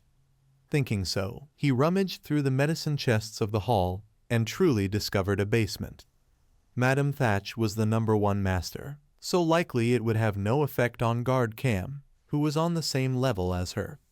Qin Van pondered while flipping the book. Very soon he found something. Then, possessing an even stronger monster spirit might not be a bad idea. The one he chose was the green spirit. It was a resentful soul that had existed for decades, able to influence everything around it, induce hallucinations in other beings, and it was very dangerous, thus required strict restraints. Qin Van closed the book, nodding in satisfaction. All right, that's the one. Should I go now? Saying this, he picked up a lantern from the medicine hall. Qin Van slowly stepped down below. Let's go find the seal and the manual V. Qin Van followed the stairs downward, but after walking for a long time, he still couldn't see the end, and he couldn't help but sigh. It was truly deep. Did the master of the M-letter 189C Manor build such a deep secret chamber just to hide the manuals and the seal of office? Now Qin Van understood that those things were indeed extremely valuable, which was why they tried every way to obtain them, but he definitely would not let them fall into their hands. Since Ma Tang's power had no effect on Cam, the bodyguard, Qin Van needed something stronger to deal with him. A moment later, Qin Van reached a dead end, and in front of him was a door. He quickly pushed it open and stepped inside. Beyond it were 4 more doors, and Qin Van frowned in silence. Beneath the pharmacy, behind were 4 doors, all of stone, with inscriptions carved on them. Qin Van chose one to step into.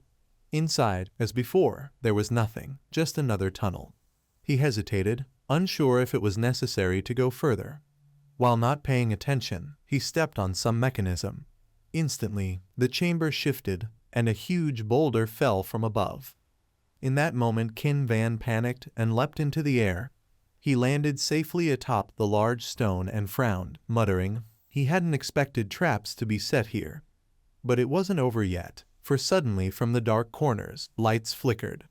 Qin Van was startled, and in the blink of an eye, countless arrows shot toward him. He calmly dodged, using the lamp in his hand to deflect the arrows. Still, one arrow slipped through and flew at him. Qin Van swiftly raised the lamp to block, and the arrow lodged into it. Almost at the same time, as the rain of arrows ended, another boulder came crashing down, And Qin Van helplessly sighed. Understood. Now this was truly the time to pay a heavy price. Such a deep secret chamber, in a cave filled with traps, was that manual truly worth so much? While pondering, Qin Van leapt across the stone pillars to proceed. Just what else was inside this chamber? Something even more valuable than the manual? In the blink of an eye, he had crossed countless traps within the chamber pillars, hammers, even axes, all things deadly, placed here. Yet he avoided them, and heaven did not disappoint. He finally found what he was looking for. From midair, Qin Van landed lightly on the ground, leaving all the traps behind. He slowly walked forward and soon saw a room. Surprisingly, there was a chamber made entirely of wood beneath the earth, and moreover, everything was neatly arranged. Carrying the only lamp in his hand, Qin Van entered. Inside, small objects were scattered across the floor, as though someone lived here. Qin Van wondered, could someone actually be cultivating here? But whatever the case, he had to search for what he needed first.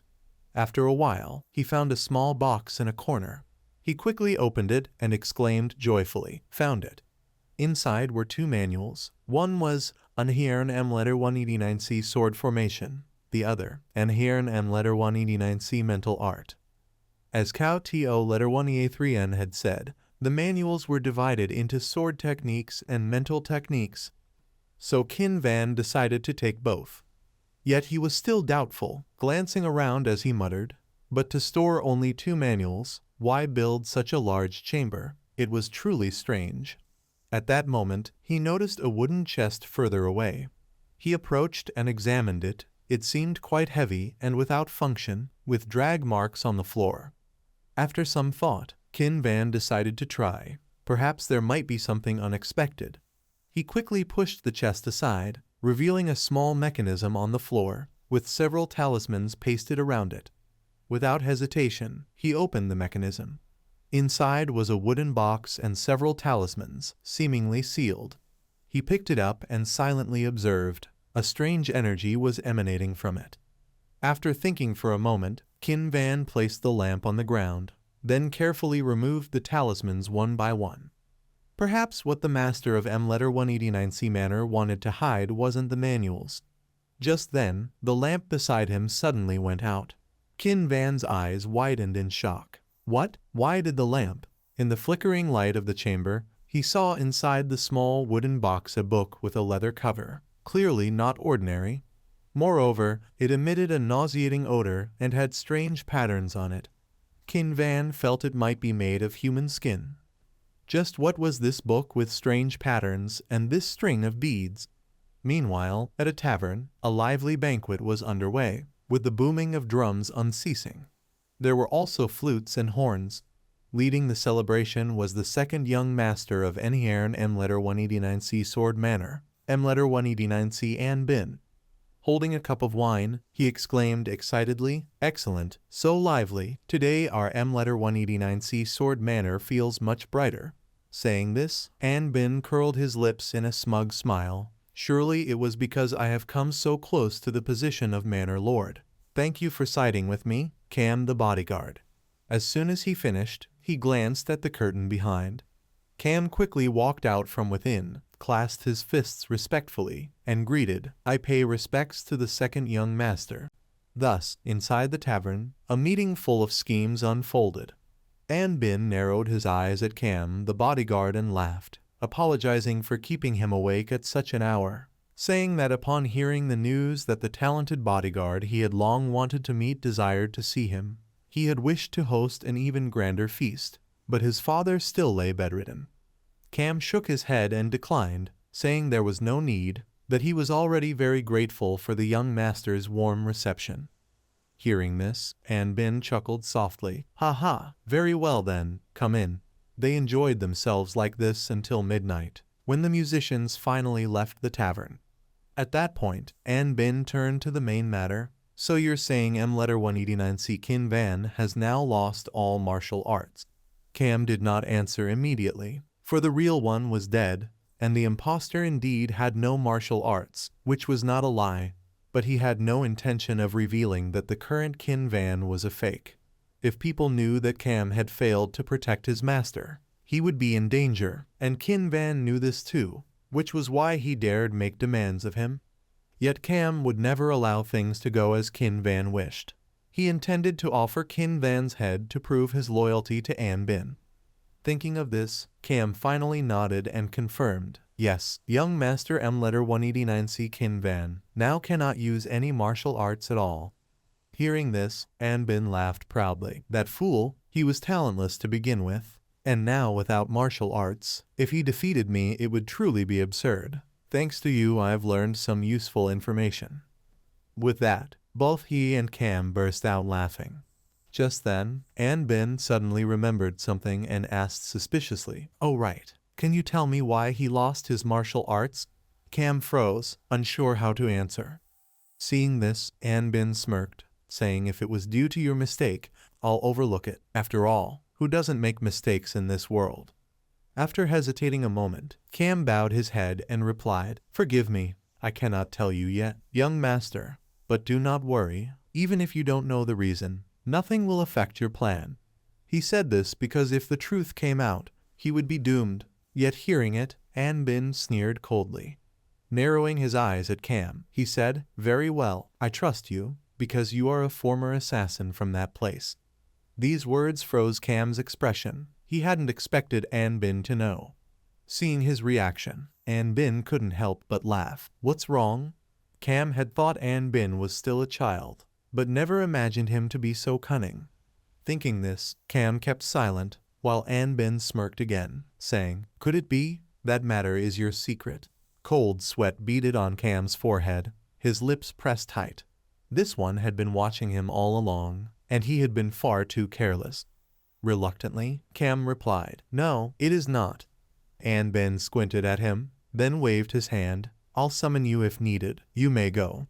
In the end, only An Bin and his men remained. From above, An Bin watched Cam's departing back for a long time, then coldly muttered, "He is still hiding something from me. Something about Letter 189C Qin Van. Go investigate what he is concealing. Has that man truly lost his martial arts?" One of his subordinates immediately accepted the order, but before leaving, he hesitated and asked, "Do you just want us to confirm it?" Hearing this, An Bin curled his lips into a wicked smile and ordered, "No, that would be no fun at all. Cripple one of his ankles for me." "Yes," the subordinate replied and left at once. Meanwhile, in the apothecary's cellar, Qin Van was still fiddling with the strange book in his hand. The painful sensation on the human skin cover he felt through his fingertips was no illusion. Yet paradoxically, this was not a living thing, leaving him unsettled. The feeling was like the heartbeat of someone about to die. He was deeply curious why such an item was here. He wanted to remove the bead string immediately to see what was hidden inside.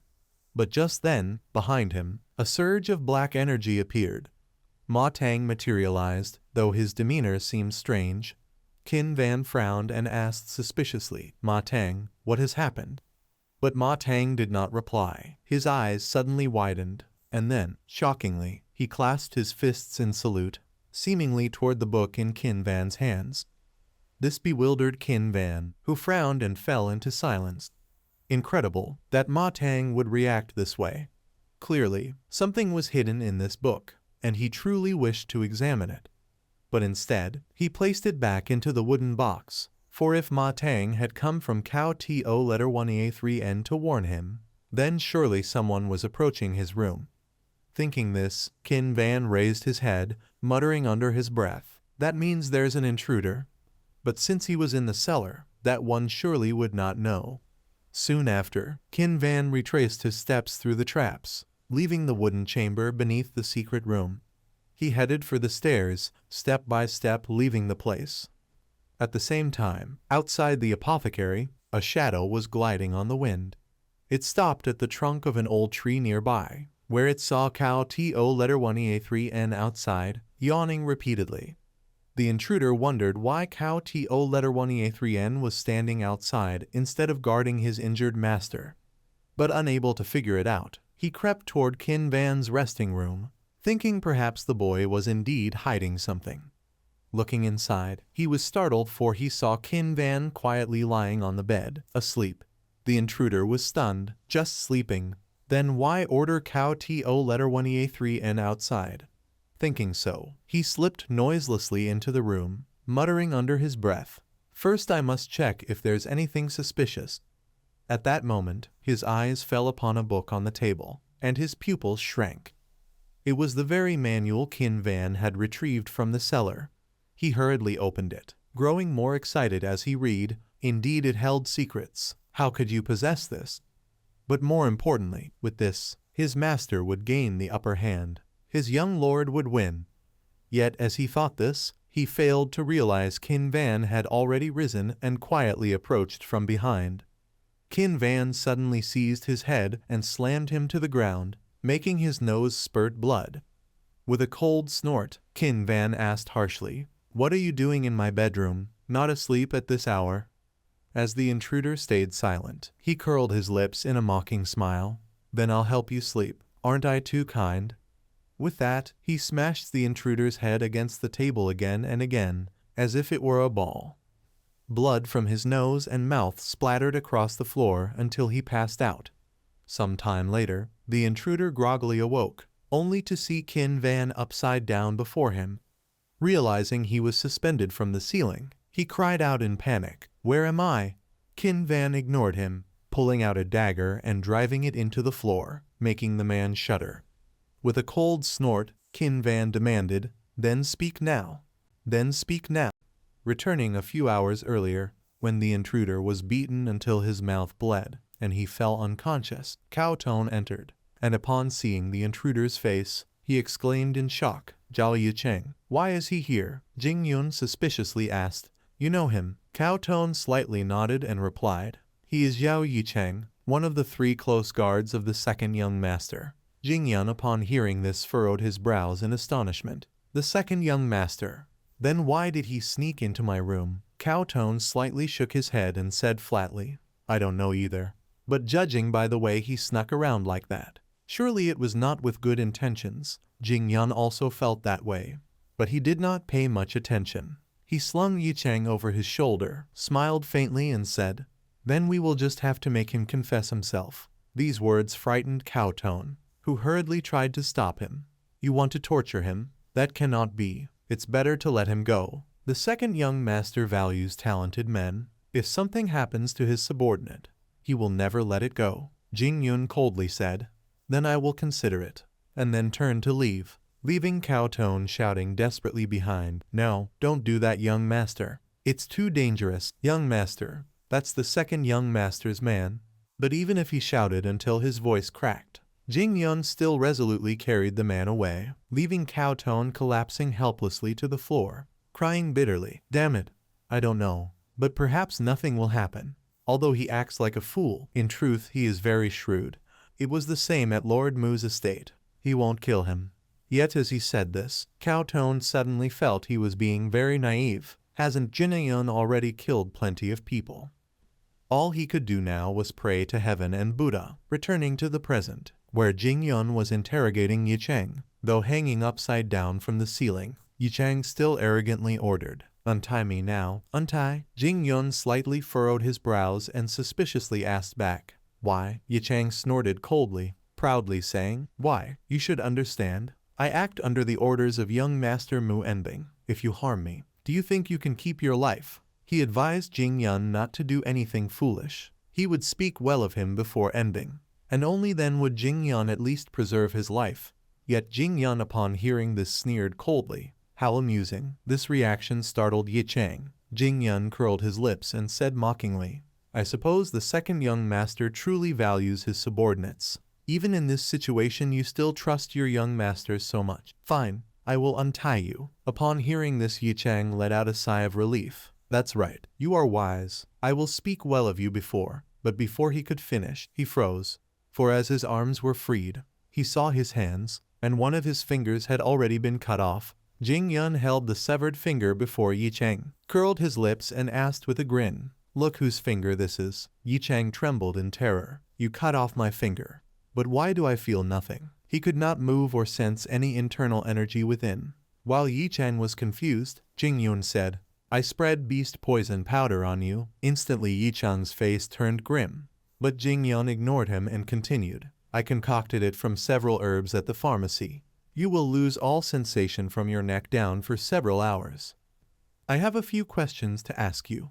He also warned that every second without an answer would cost him a finger, making Yi Chang tremble in fear. Jing Yun calmly asked, First question, why did your second brother order you to sneak into my room? Answer quickly. As soon as the words fell, the dagger in his hand flashed, causing Yi Chang to scream frantically. Wait, but unfortunately it was too late. 1 second had passed, and with a slash, another finger was chopped off. Jing Yun's expression remained unchanged as he warned, If you still refuse to confess, don't blame me.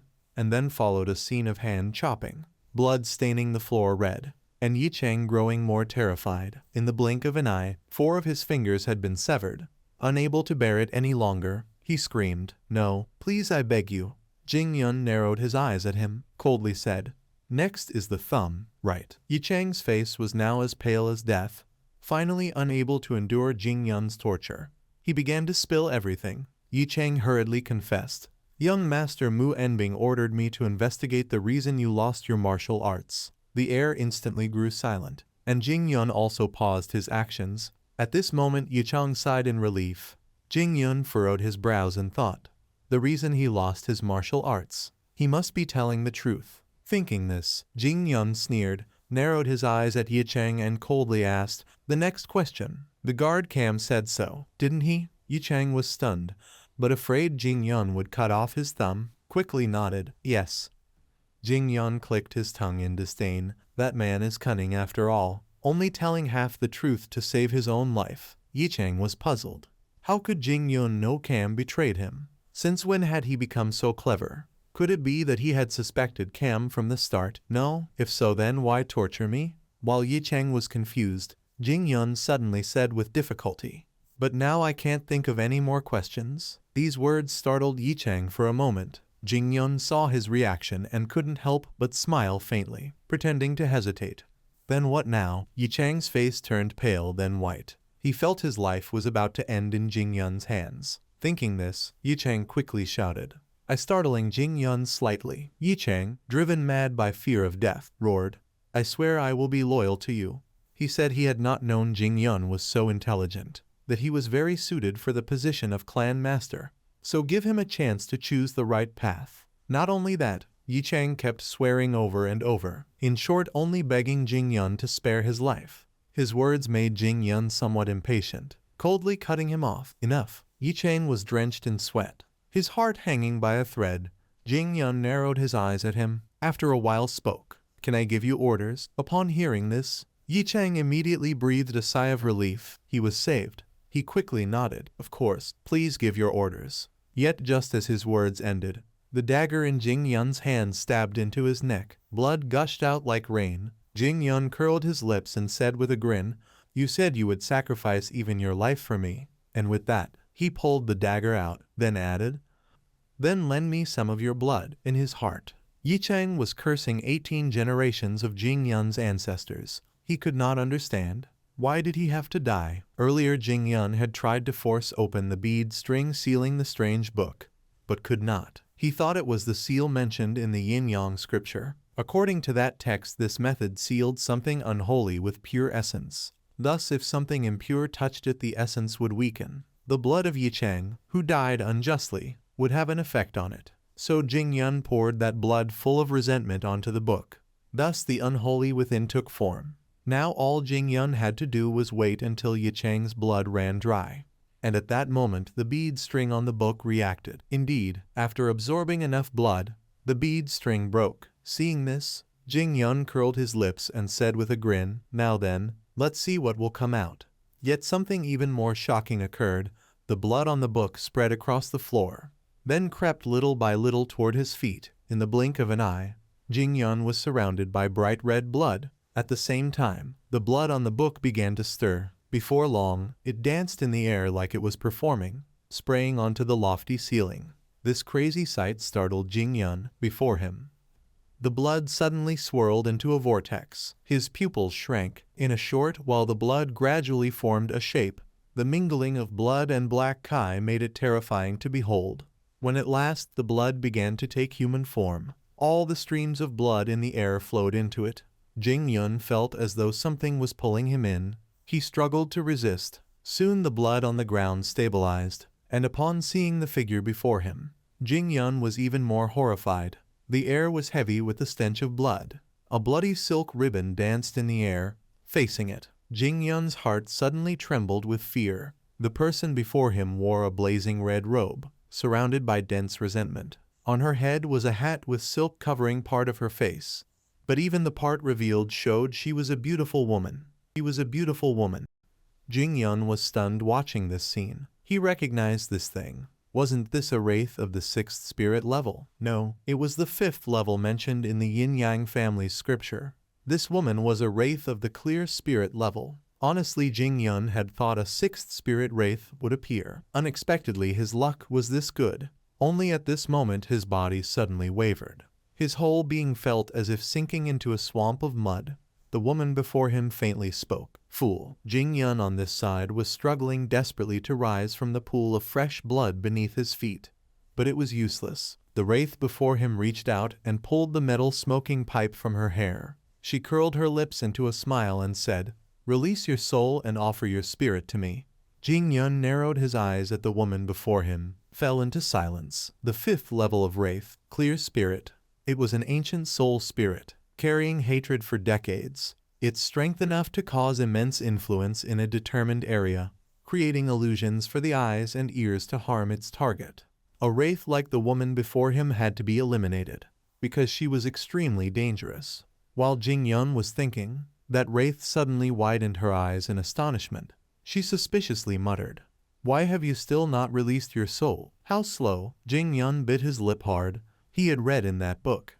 It said they were extremely dangerous. Now Jing Yun understood why the book had said so. Thinking this, he curled his lips and said with a smile, "Interesting." These words made the female wraith frown in surprise.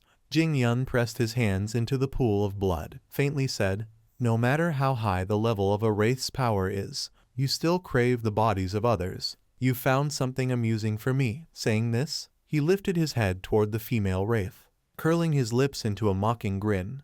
"It seems your soul can do nothing without a body, right?" Upon hearing this, the female wraith said nothing, but in her eyes appeared a trace of interest. Jing Yun did not care, continued smiling. "If you crave my body so much, then why not use your strength to take it?" As soon as his words ended, the female wraith flicked her hand. A streak of blood shot through his body.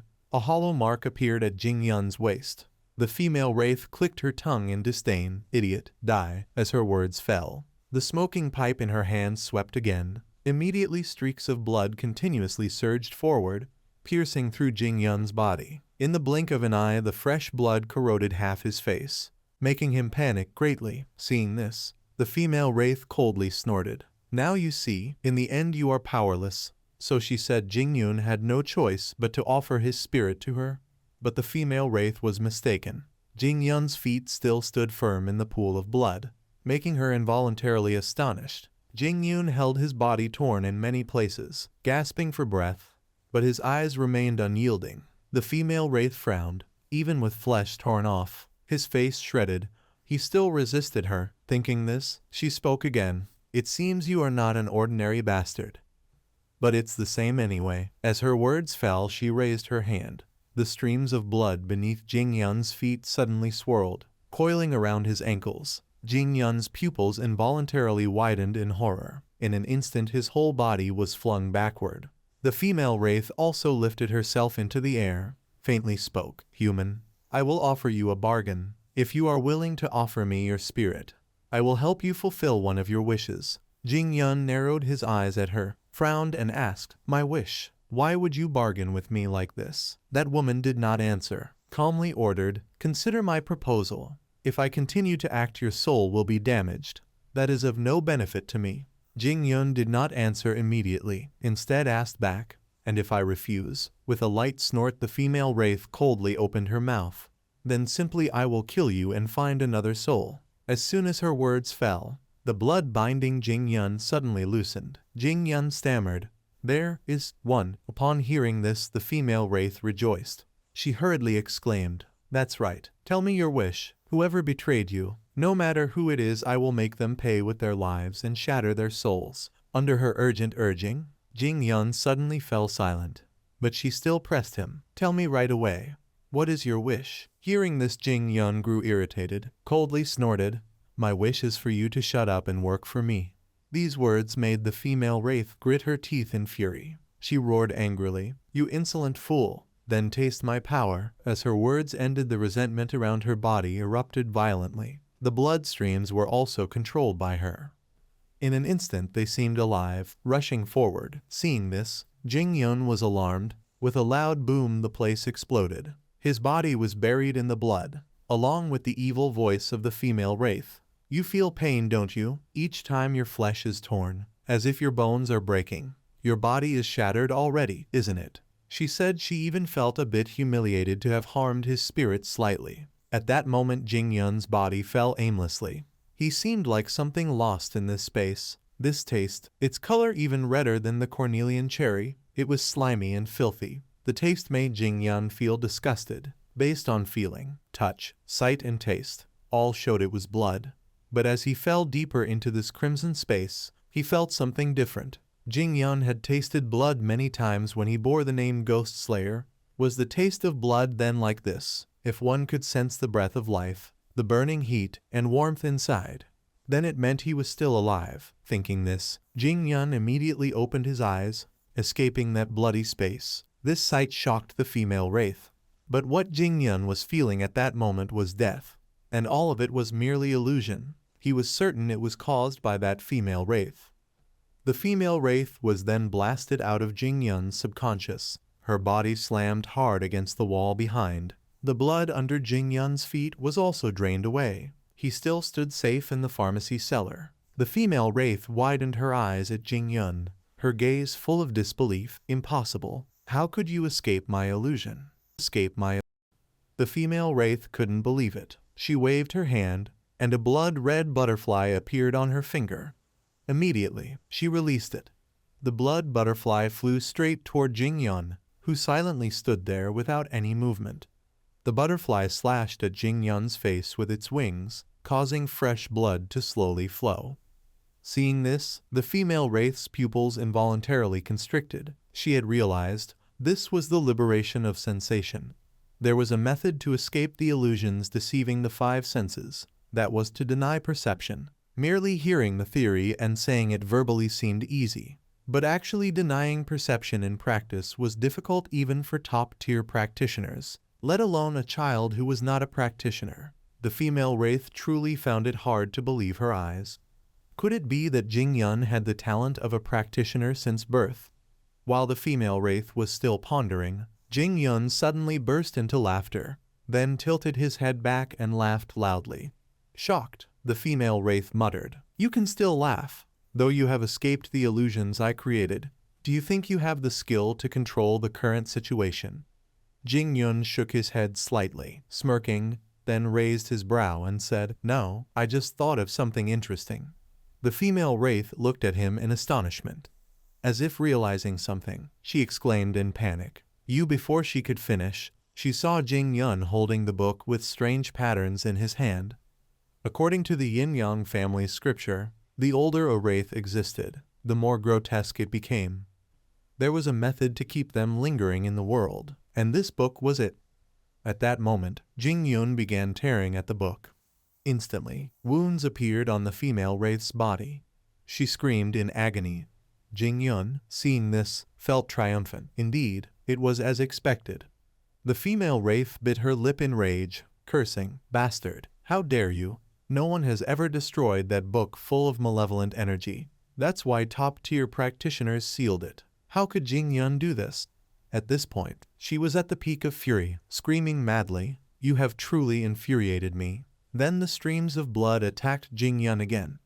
The female wraith also charged forward, gripping his neck tightly. She roared in madness, "Claim that this is just an illusion if you can. Now I don't need your soul anymore. I will kill you. Foolish to lose this gift from heaven." Yet Jing Yun remained calm, smiling, saying, "How strange. You could have taken back the human skin book from me.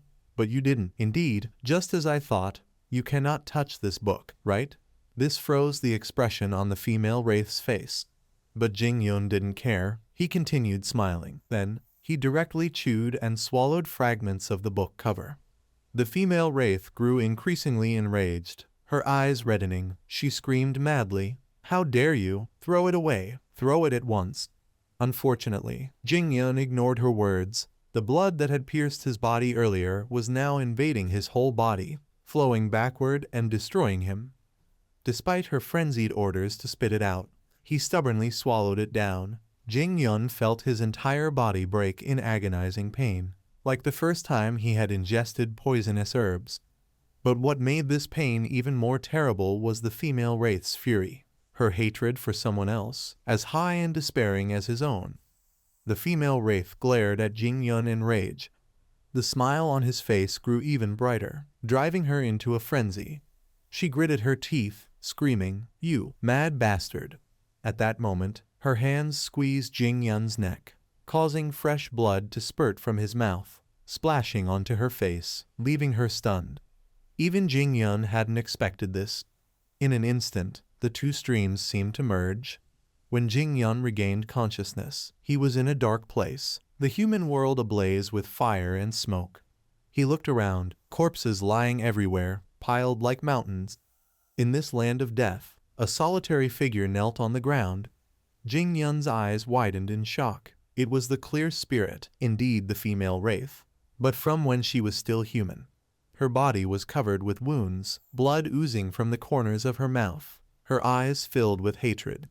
She bit and tore a piece of her garment, then tightly wrapped it around her hands, gripping a sword. Her lips continuously muttered something, then she pointed the sword upward. Though Jing Yun couldn't hear her words, he could feel the ultimate anger emanating from her. The female wraith was extremely furious, coupled with sorrow. But the person above did not even glance at her. He regarded her like an ant by the roadside.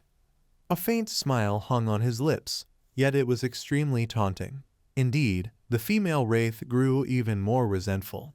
She wildly charged forward with her sword. But the man above maintained his cold demeanor, casually flicking his hand, stabbing straight into her abdomen. Fresh blood gushed like rain. The female wraith was killed before she could react. Furthermore, her heart was ripped out by that man. She hadn't expected this, yet there was nothing she could do. She was defeated. Her body fell powerless. The onlookers around were filled with desire. They quickly ran to her, surrounding her bloodied body. They drew knives and began cutting her corpse. The female wraith died like this. Her organs, her blood, her entire body were taken away. She died with no dignity. Her death was tragic. Jing Yun stood nearby observing this scene. He stepped into the pool of blood, and in that final moment, he saw the blood and flesh of the female wraith transform into the book with strange patterns. Jing Yun suddenly awakened from the illusion. On his chest now hung a long red cord, surprising him slightly. Upon closer inspection, it seemed to connect to the female wraith. This red cord appeared to be the link between them. The female wraith protested, yelling, "Have I become a guardian spirit already?" Conversely, Jing Yun smiled in satisfaction. So he had obtained the clear spirit. Everything felt like a dream. The female vengeful spirit could not accept this truth, and she shouted furiously, "Brat!" which made Qin Van startle and look back. She rushed over from a distance, grabbed his neck, and coldly commanded, "Brat, end this matter immediately for me." However, the moment she tightened her grip and left an imprint on Qin Van's neck, a similar mark appeared on her own neck. She immediately released him and coughed. Seeing this, Qin Van frowned in confusion. It seemed that a guardian spirit and its master would share the same sense of pain. He suddenly remembered Ma Tang, wondering if it would feel the same. At this moment, he felt as if he had died and come back to life. Naturally, Ma Tang felt similarly. It did not understand why its body would appear and disappear, sometimes clear, sometimes faint, making it scared enough to want to cry. Inside the basement of the pharmacy, The female vengeful spirit still refused to speak to Qin Van, sitting in a corner. But he cheerfully approached and started a conversation. It seems we are bound together now, so let's help each other.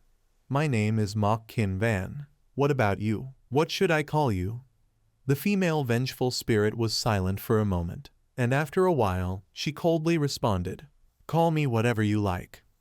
Hearing this, Qin Van grinned mischievously and said, Then I'll call you Red Stag Armor Beetle.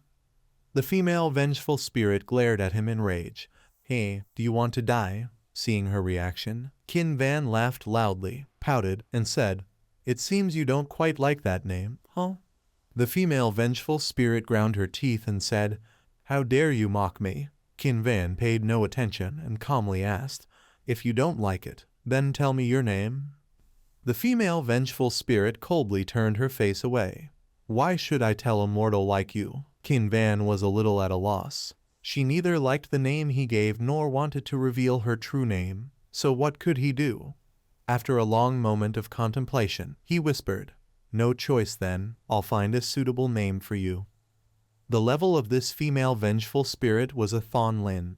Thinking of this, he immediately said with a smile, Then I will call you Than Lin. Than Lin still said nothing, keeping her proud demeanor as she turned away. Qin Van sighed helplessly. Indeed, she was proud, but he could not use strength to tame her, and he had gained her not through power, so he would have to persuade her gradually. Thinking this, Qin Van suddenly noticed the book lying on the ground. He hurriedly said, Ah, and this human skin book, Than Lin, do you know what's inside? Than Lin coldly snorted, Who is Than Lin? I don't know. I'm busy, don't talk to me. Qin Van was speechless at her words, so he had no choice but to open it himself. The moment he saw the characters inside, he was astonished. They were written in blood. The cover was made of skin, the writing in blood. Who created it was unknown, but it was truly fascinating. Yet all of it was gibberish. What did it actually mean? Than Lin, watching his confused expression, could not help but smile smugly. Qin Van glanced at her. She clearly did not want him to know. Unexpectedly, Qin Van persisted in reading the contents.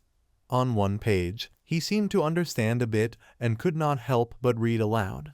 I am in utter despair. When forced to rely on another's mind, before fading into nothingness, I must seize a body. Hearing this, Than Lin immediately turned her head to look. The air around suddenly froze.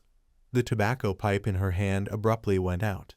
The surrounding death energy surged toward Qin Van like waves, but he seemed oblivious, still mumbling the words in the book. Demons always obstruct good things, but utmost blood has the power to reverse all things. Reading this, Qin Van was suddenly astonished. His hand had adhered tightly to the book.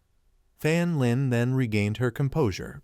She could not believe it and muttered, Impossible. How could you do this? Qin Van looked at her in confusion. What am I doing? Did the book do it by itself? Yet at that moment, a stream of black energy suddenly entered Qin Van's body. Than Lin experienced the same. She urgently shouted, Brat, hold your breath. Quickly, Qin Van promptly followed, and Than Lin remained by his side instructing. Empty your mind, don't interpret anything at all. Qin Van closed his eyes, focused, and followed her instructions. Soon, a stream of death energy appeared, separating his hand from the book. Seeing this, Than Lin's eyes widened in astonishment. So quickly? Qin Van had solved the ritual lock. Could someone without martial arts achieve this? Strangely, he had discovered the incantation of the mysterious ritual in the book. Thinking this, Than Lin could not help but smile coldly. That incantation was only visible to the restless spirits of the dead. So how could someone alive like Qin Van see it? While she was pondering, Qin Van slumped down, panting, and said, Suddenly I feel suffocated, like I'm about to die. Why is this? Than Lin slowly explained. Because you did not perform the ritual correctly. You breathed incorrectly. Qin Van looked at her in surprise, smiling. So now you're explaining it to me. Than Lin realized she had spoken out of turn. She scolded in embarrassment and anger. I only said it so your foolish self wouldn't implicate me. Qin Van nodded and laughed. All right, all right. Then what exactly is this ritual? Fan Lin spoke slowly. As its name implies, when you absorb something, it will adhere to you, and you can control it with your will. She explained for a while, then suggested, now, try to absorb it. Qin Van was slightly surprised and looked toward Enhat Thuong's corpse. He went over, pulled him, and asked in doubt, this one? Fan Lin nodded slightly. Yes, absorb the energy from the Danshin. Its energy will be released because he is dead. Hearing this, Qin Van asked sleepily, the Danshin is below the navel. Fan Lin scolded in dissatisfaction. Do you even need to ask that? Afraid of being scolded, Qin Van placed his hand under Enhat Thuong's navel as instructed. Fan Lin then suggested, now, recite the incantation again. Qin Van nodded slightly, then began mumbling the incantation. In an instant, a stream of purple death energy appeared, quickly entering Qin Van's body. Surprisingly, it poured out from Enhat Thuong's body. Qin Van's eyes widened in astonishment. The warmth flowed through his blood vessels into his palms, then circled around his Danshin. At this moment, Fan Lin inhaled from her pipe, exhaled white smoke, and then slowly said, you can absorb anything into yourself, and energy is no exception. Do you feel it now? This is how to perform the ritual. Perform. Qin Van listened quietly while absorbing the death energy from Enhat Thuong's Danshin. A stream of heat surrounded his stomach. This was the energy that Cao Tone had once mentioned. According to Cao Tone, it would take a long time to accumulate such energy. Yet with this ritual, Qin Van could now absorb another person's internal energy into himself. In other words, it wouldn't be long before he could grow stronger.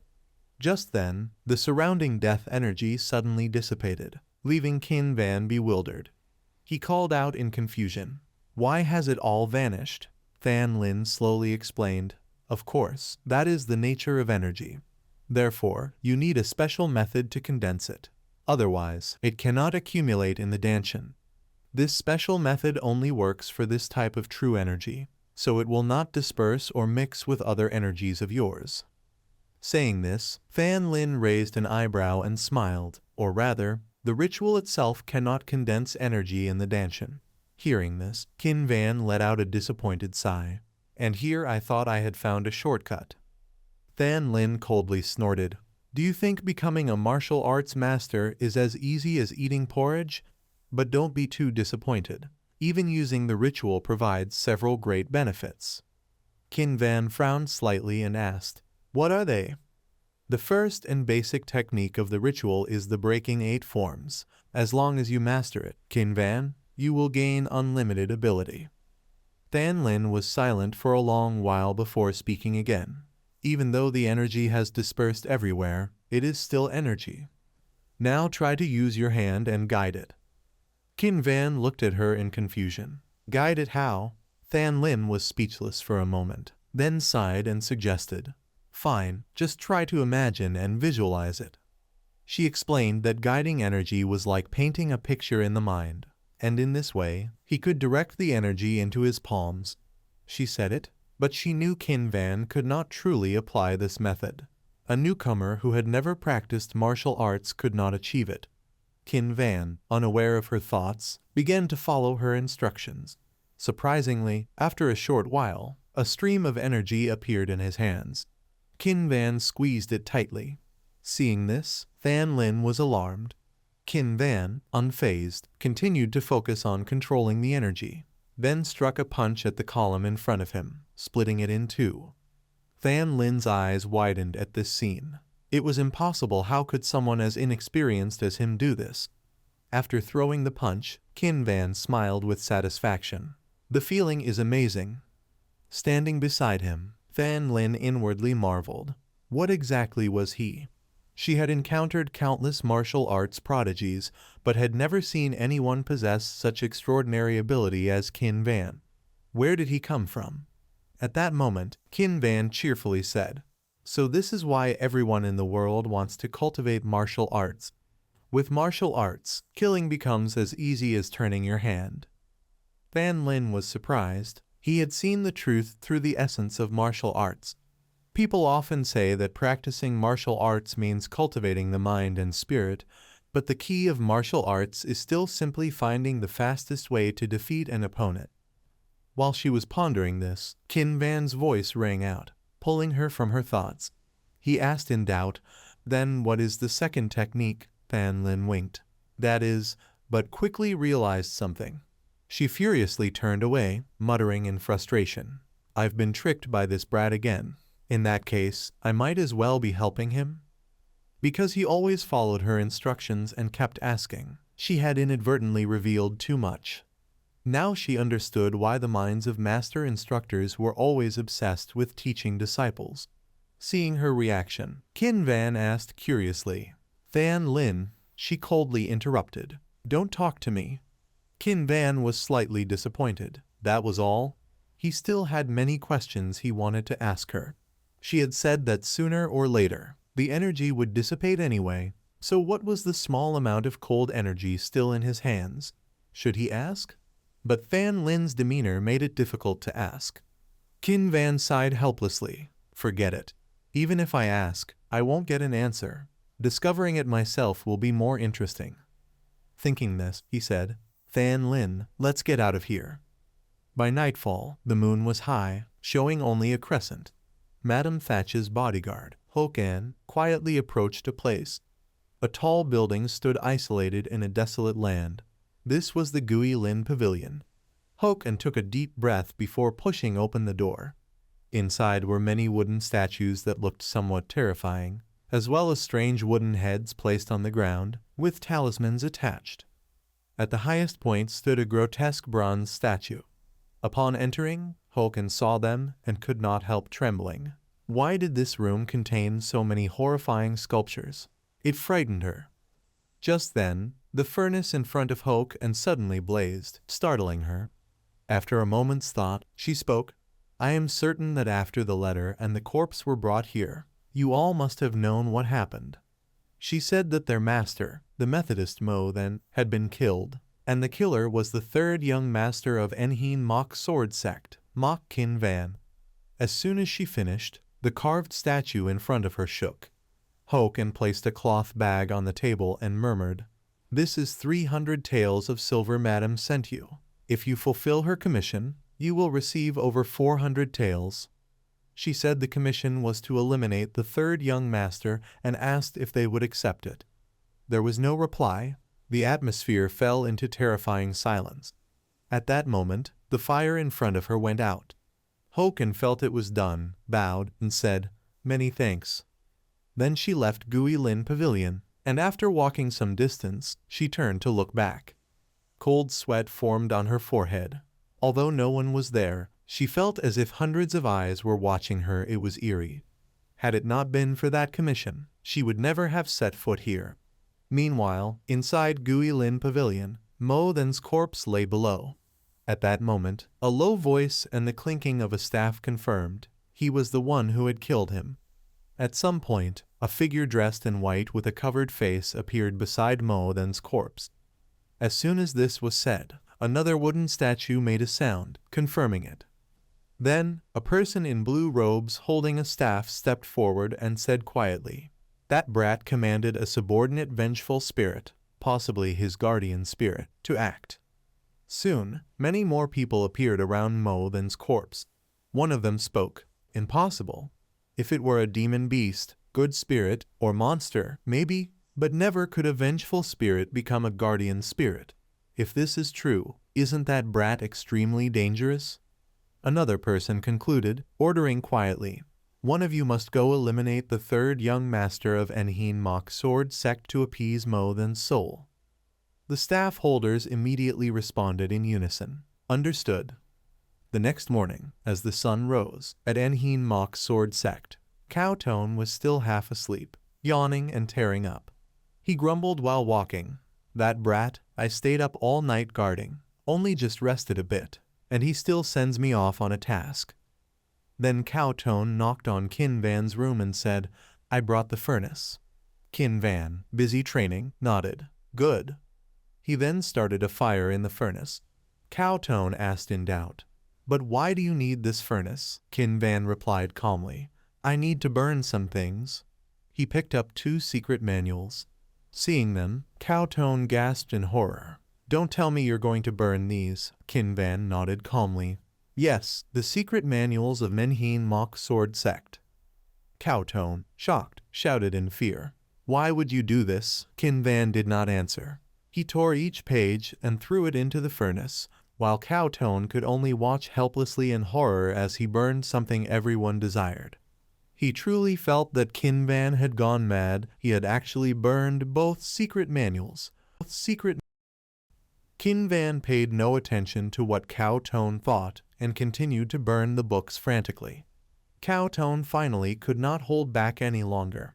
He cried out in shock and demanded, "Young master, why are you burning them?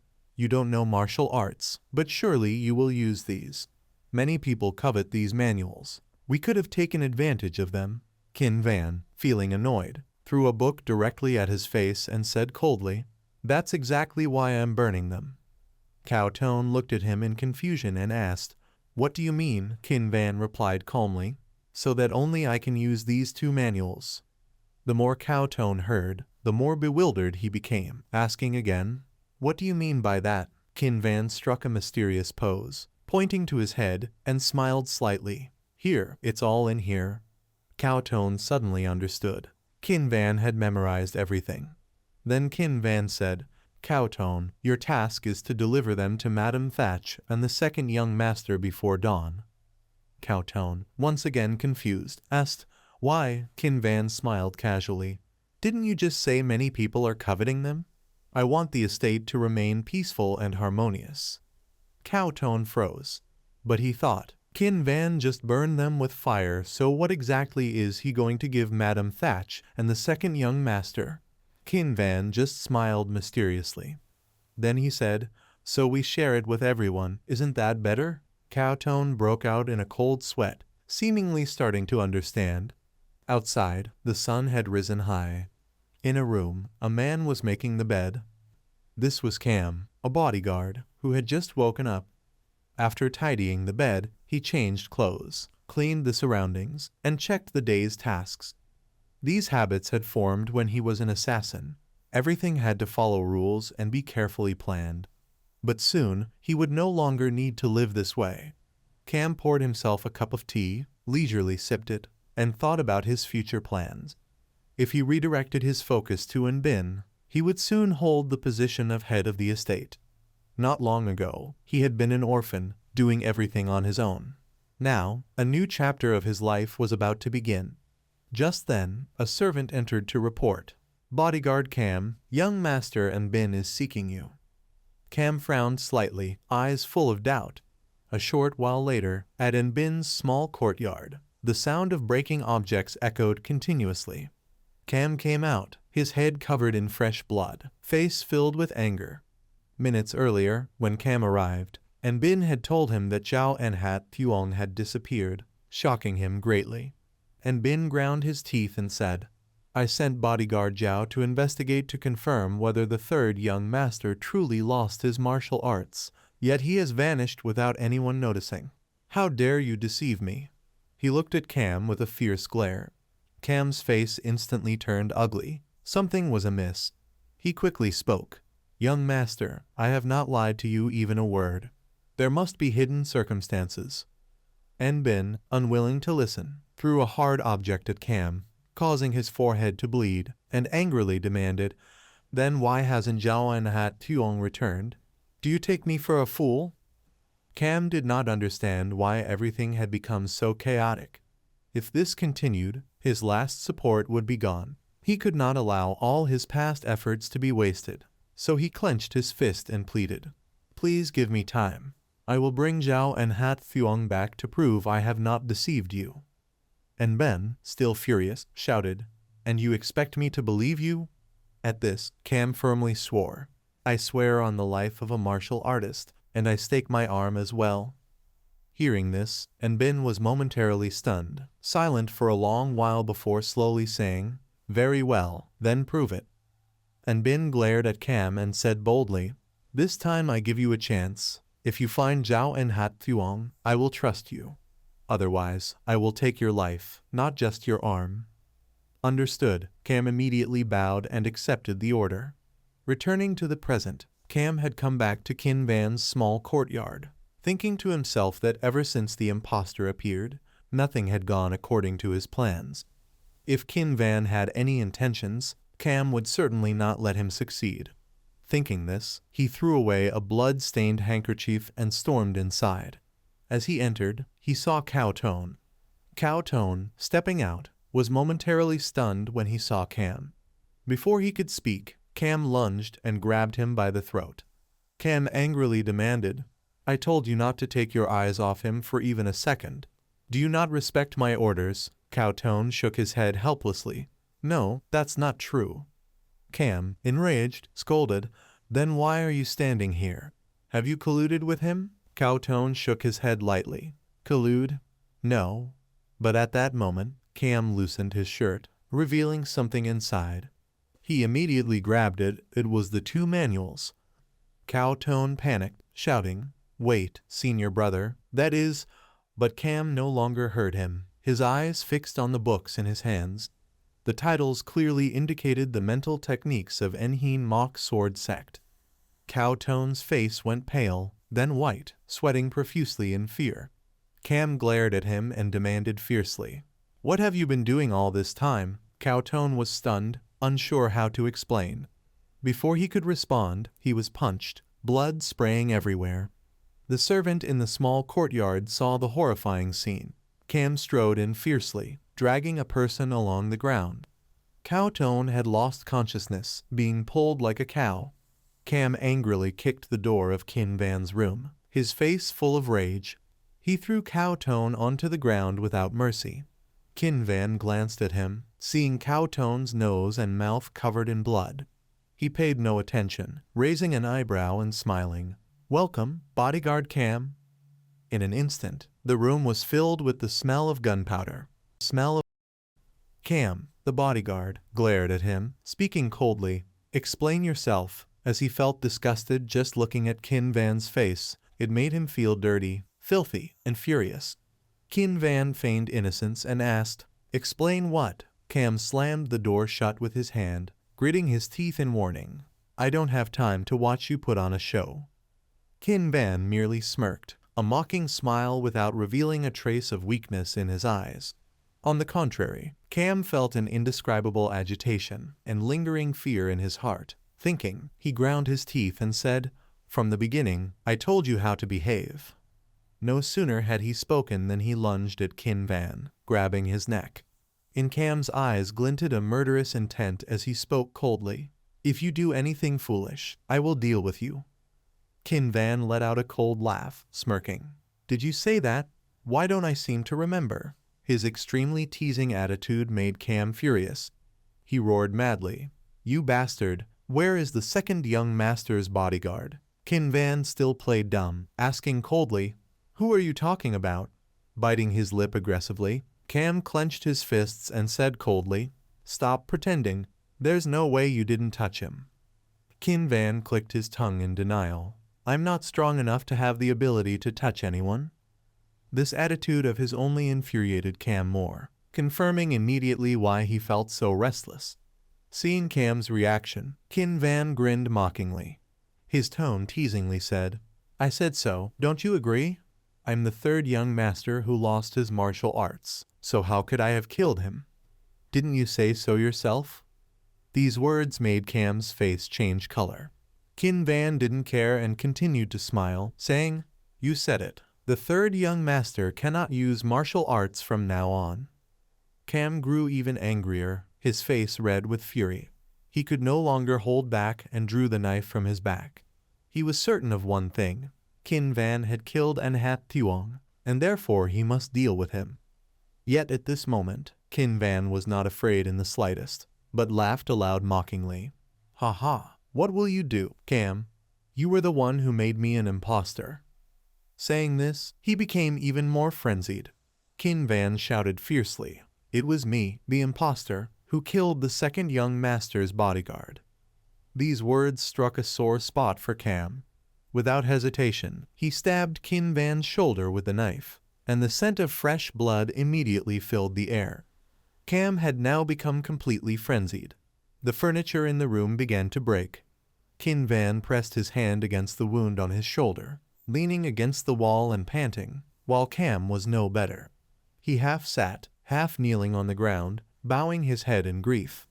After a long moment, Cam muttered, "I was born an orphan, grew up in an assassin's camp, then left, saved some money, and finally came to Anhin mock sword sect. For 3 years I have endured and managed everything. Those were 3 years of selling my life. But Kin Van has ruined everything. Killing the third young master wasn't enough. Now he has eliminated even the second young master's subordinate, so I have no choice but to kill him. Otherwise, I cannot have peace here. 1. Kill Kin Van. 2. Leave this place. There's no other choice." Kin Van listened silently, not interrupting. At this moment, Cam's eyes suddenly sharpened. He raised his head and looked at Kin Van, making him slightly uneasy. Cam crawled toward him, muttering frantically, "TRI letter 1 EC7 UNH letter 1 EA5 TTH letter 1 BIZO letter 1 EDDNG is dead and cannot come back. But I can take something else to exchange with the second young master." Saying this, he took out the manual from Cowtone's hand. He questioned fiercely, "I don't know how you got this, but the rest of the manual, you're still holding it, right?" Once Cam had both manuals in full, he wouldn't need to keep Kin Van alive anymore. Kin Van squinted at him and after a long pause said, "I'm not sure either," which angered Cam. He pointed the knife at Kin Van's neck, gritting his teeth in warning. "If you still don't answer, I will cut your throat before leaving this place. But if you hand over both manuals completely, I'll reconsider. If you stay silent, I will torture you to death." Therefore, Cam warned Kin Van wisely to hand them over while he still had patience. Hearing this, Kin Van showed hesitation, then sighed, "Fine, I'll give it to you." Cam secretly breathed a sigh of relief, knowing that no matter how stubborn he was, when facing death, there's no other choice. Thinking this, he snorted coldly, "Good, you're wise to say so early. Now give it here." With that, Cam held out his hand in front of him. Kin Van squinted at it, then reached out and grabbed it, startling Cam in amazement. He asked anxiously, "What are you doing?" Kin Van sneered, pouting. "What? I'm giving it to you. The manual is all in my head." Feeling toyed with, Cam became furious and tried to pull his hand away. Yet Kin Van still held firm. He smirked and said, "One more thing. Thank you, Cam." As soon as Kin Van finished speaking, a flow of energy poured out from Cam's body. Then it entered Kin Van's body, a scene that made Cam horrified as his inner energy gradually depleted, and it went straight into Kin Van. At this moment, Kin Van laughed wildly. "Ha ha, I don't know to what extent yet. Whom shall I try this on? And unexpectedly, you volunteered to be my test subject. I wonder where I should hide your body." Cam's face went pale and then white. He shouted furiously, "You bastard, let me go." Just as he finished, he slashed Kin Van's arm with the knife. Although fresh blood flowed incessantly, Kin Van did not let go. Cam angrily stabbed again, this time at Kin Van's waist. The wound was deep, causing Kin Van to loosen his grip. Thanks to this, Cam escaped, kicking Kin Van in the stomach, sending him flying backward into the door. Cam's arm trembled uncontrollably. He could no longer sense any inner energy in his hand. Had Kin Van absorbed it? While Cam was in confusion, Kin Van sneered, "This is the first experience, but that's not enough. There's no other choice." This made Cam frown slightly. Kin Van smirked, "I have to use another method to eliminate you." Biting his lip aggressively, Cam asked in dissatisfaction, "You say you performed some ritual. You dare to kill me. You think you can defeat me." No sooner had he spoken than he swung the knife and lunged at Kin Van again. But now, Kin Van was not only unafraid but also highly exhilarated. He shouted fiercely, "Ma Tang!" As soon as he finished, a wave of dark energy appeared, holding Cam's arm firmly. Cam's face instantly turned ugly. He had blocked it. How could this be? He asked irritably, "Hey kid, what kind of technique is this?" Kin Van smirked. Something like it. I'll show you what it is. As soon as he finished speaking, Cam's pupils contracted instantly because Ma Tang had appeared before his eyes. He exclaimed in fear. What is this thing? Qin Van did not answer, laughing coldly. I will return it to you, this knife along with the inner energy from before. As soon as he finished speaking, he lunged with the knife without hesitation, stabbing Cam in the chest, causing him to scream in pain. Qin Van's face remained expressionless, and he said coldly, because they belong to you. Cam, the bodyguard, staggered back a few steps. Fresh blood dripped from his chest onto the ground. The knife wound was on his right chest, not a vital spot. But if he removed the knife improperly, he could bleed out. Qin Van had drained all of Cam's inner energy, and even used that power to attack him, which infuriated him. Why had he brought such a dangerous person here? Yet Cam still had something to use to threaten Qin Van. Thinking this, he sneered, causing Qin Van to feel slightly uneasy. He glared at him and said coldly, Have you forgotten that you ingested my poison pill? Isn't that the secret weapon for situations like this? But Qin Van was not afraid at all. He calmly raised an eyebrow and said, So what? Go on. Cam smiled with satisfaction and slowly spoke. Let's make a deal. A deal? Qin Van frowned slightly and asked suspiciously. Cam answered casually, Exactly. If you and I continue fighting like this, we will both suffer losses. He said he would give Qin Van the antidote and some money. After all, wasn't Qin Van's goal to escape from here? However, just as he finished speaking, Cam suddenly coughed harshly. Immediately after, he vomited fresh blood. Seeing this, Qin Van's face did not change.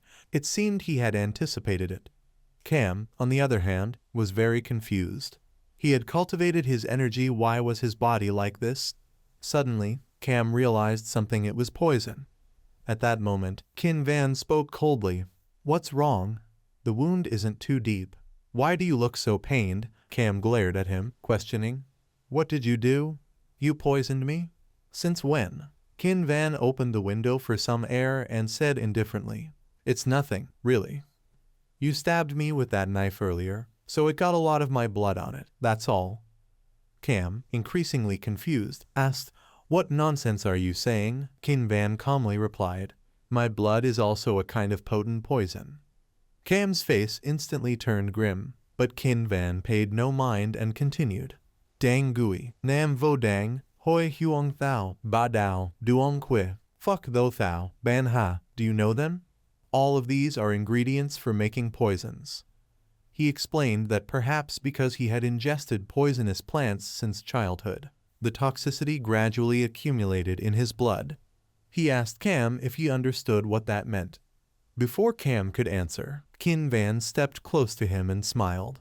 But you don't need to understand. You mentioned the antidote, right? In an instant, Cam felt as if he was about to die, his body trembling uncontrollably. Seeing this, Qin Van could not help but sneer. What's wrong? Why are you trembling? Do you feel cold because I opened the window? I thought your whole body had a fever from the poison, so I opened the window to help you cool down. According to the rules, if the body temperature is lower, the poison spreads more slowly, and you might survive a little longer. At this point, Cam was no longer arrogant as before. His hand trembled slightly. He grabbed Qin Van, begging, Please, save me. But Qin Van clicked his tongue and stepped back, causing Cam to panic, scream, and plead, No, please, I beg you, save me. I swear I will be absolutely loyal to you. I will become your dog. He continued begging Qin Van non-stop, bowing his head like a submissive dog. After a while, Qin Van coldly spoke. I like this attitude of yours. Cam looked up at him upon hearing this. Qin Van smirked. Isn't this better? If you maintain this attitude, we can cooperate smoothly in everything. In an instant, a trace of joy appeared on Cam's face. But Qin Van once again pushed him into despair, speaking coldly. If only you had treated me like this from the start. Cam was momentarily stunned.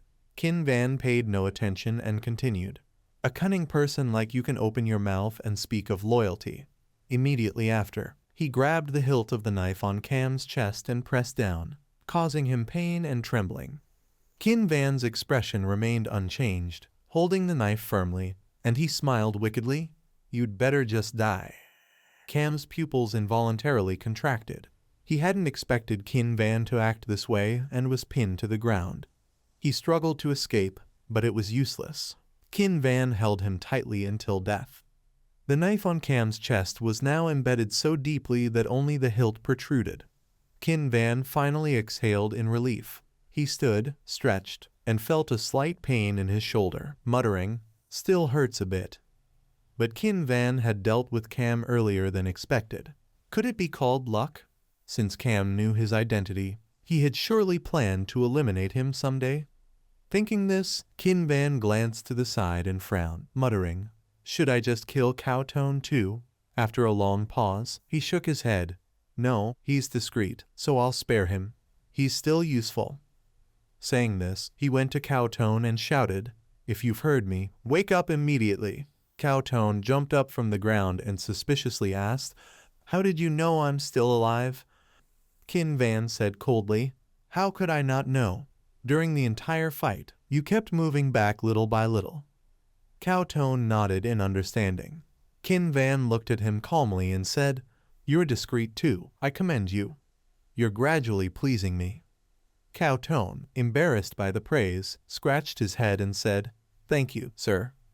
But Qin Van then ordered, "Go outside and make sure everyone stays away.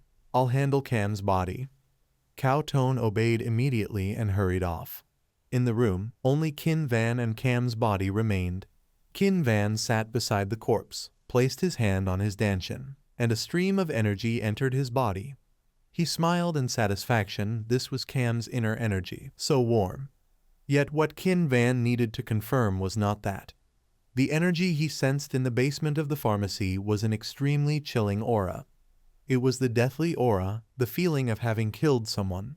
Soon, a wave of dark energy appeared. Seeing it, Qin Van rejoiced. This was the aura he felt. The chilling and terrifying aura accumulated in his dantian. The cold sensation was exhilarating.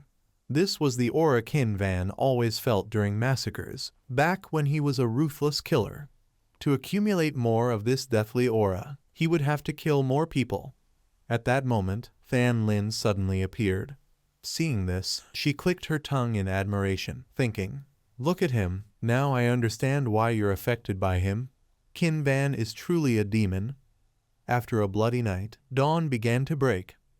In the small courtyard of the second young master of Enhin Mok Sword Sect, Enbin, his top bodyguard, Trian Duongbin, was reporting, "Cam, the bodyguard, no matter how you think about it, I never imagined he could betray the young master." Enbin, while wiping his sword, nodded in agreement. "I think so too, but could he have lied on the day he was discovered?" Duongbin was slightly puzzled. Enbin explained slowly, "People, if handled well from the start, things will go smoother later. That's why he must show he is selective and strict. Later, when the other party understands, he will reveal a fierce side, making the situation more stable." At this, Enbin smirked slyly. "Human nature is harsh, so sometimes you must treat the other party well to gain greater results." Hearing this, Duongbin nodded slightly. Indeed, young master has profound insight. Enbin clicked his tongue in reproach. "Don't speak such empty words." Duongbin asked skeptically, "Empty words?" Cam, the bodyguard, has low loyalty. Honestly, a test like this is necessary. As rumored, Enbin is truly skilled in dealing with people. At that moment, the door opened, and Enbin's second bodyguard, Han Sin, hurriedly reported, "Young master, something serious has happened. Earlier, Cam tried to kill young master Mok Qin Van." This surprised both Enbin and Duongbin. Enbin frowned. If he was trying to prove his innocence, that was truly foolish.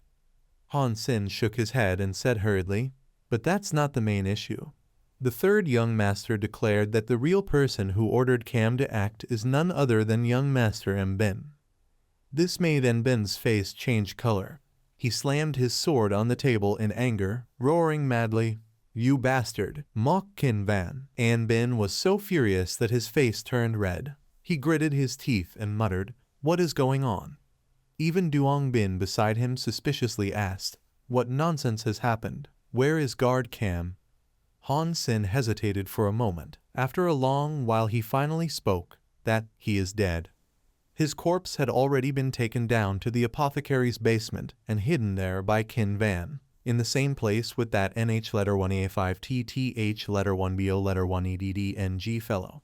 After hearing this news from his subordinate, An Bin's face went from green to pale, and he roared in anger, "M letter 189C Qin Van, I will not let him do as he pleases."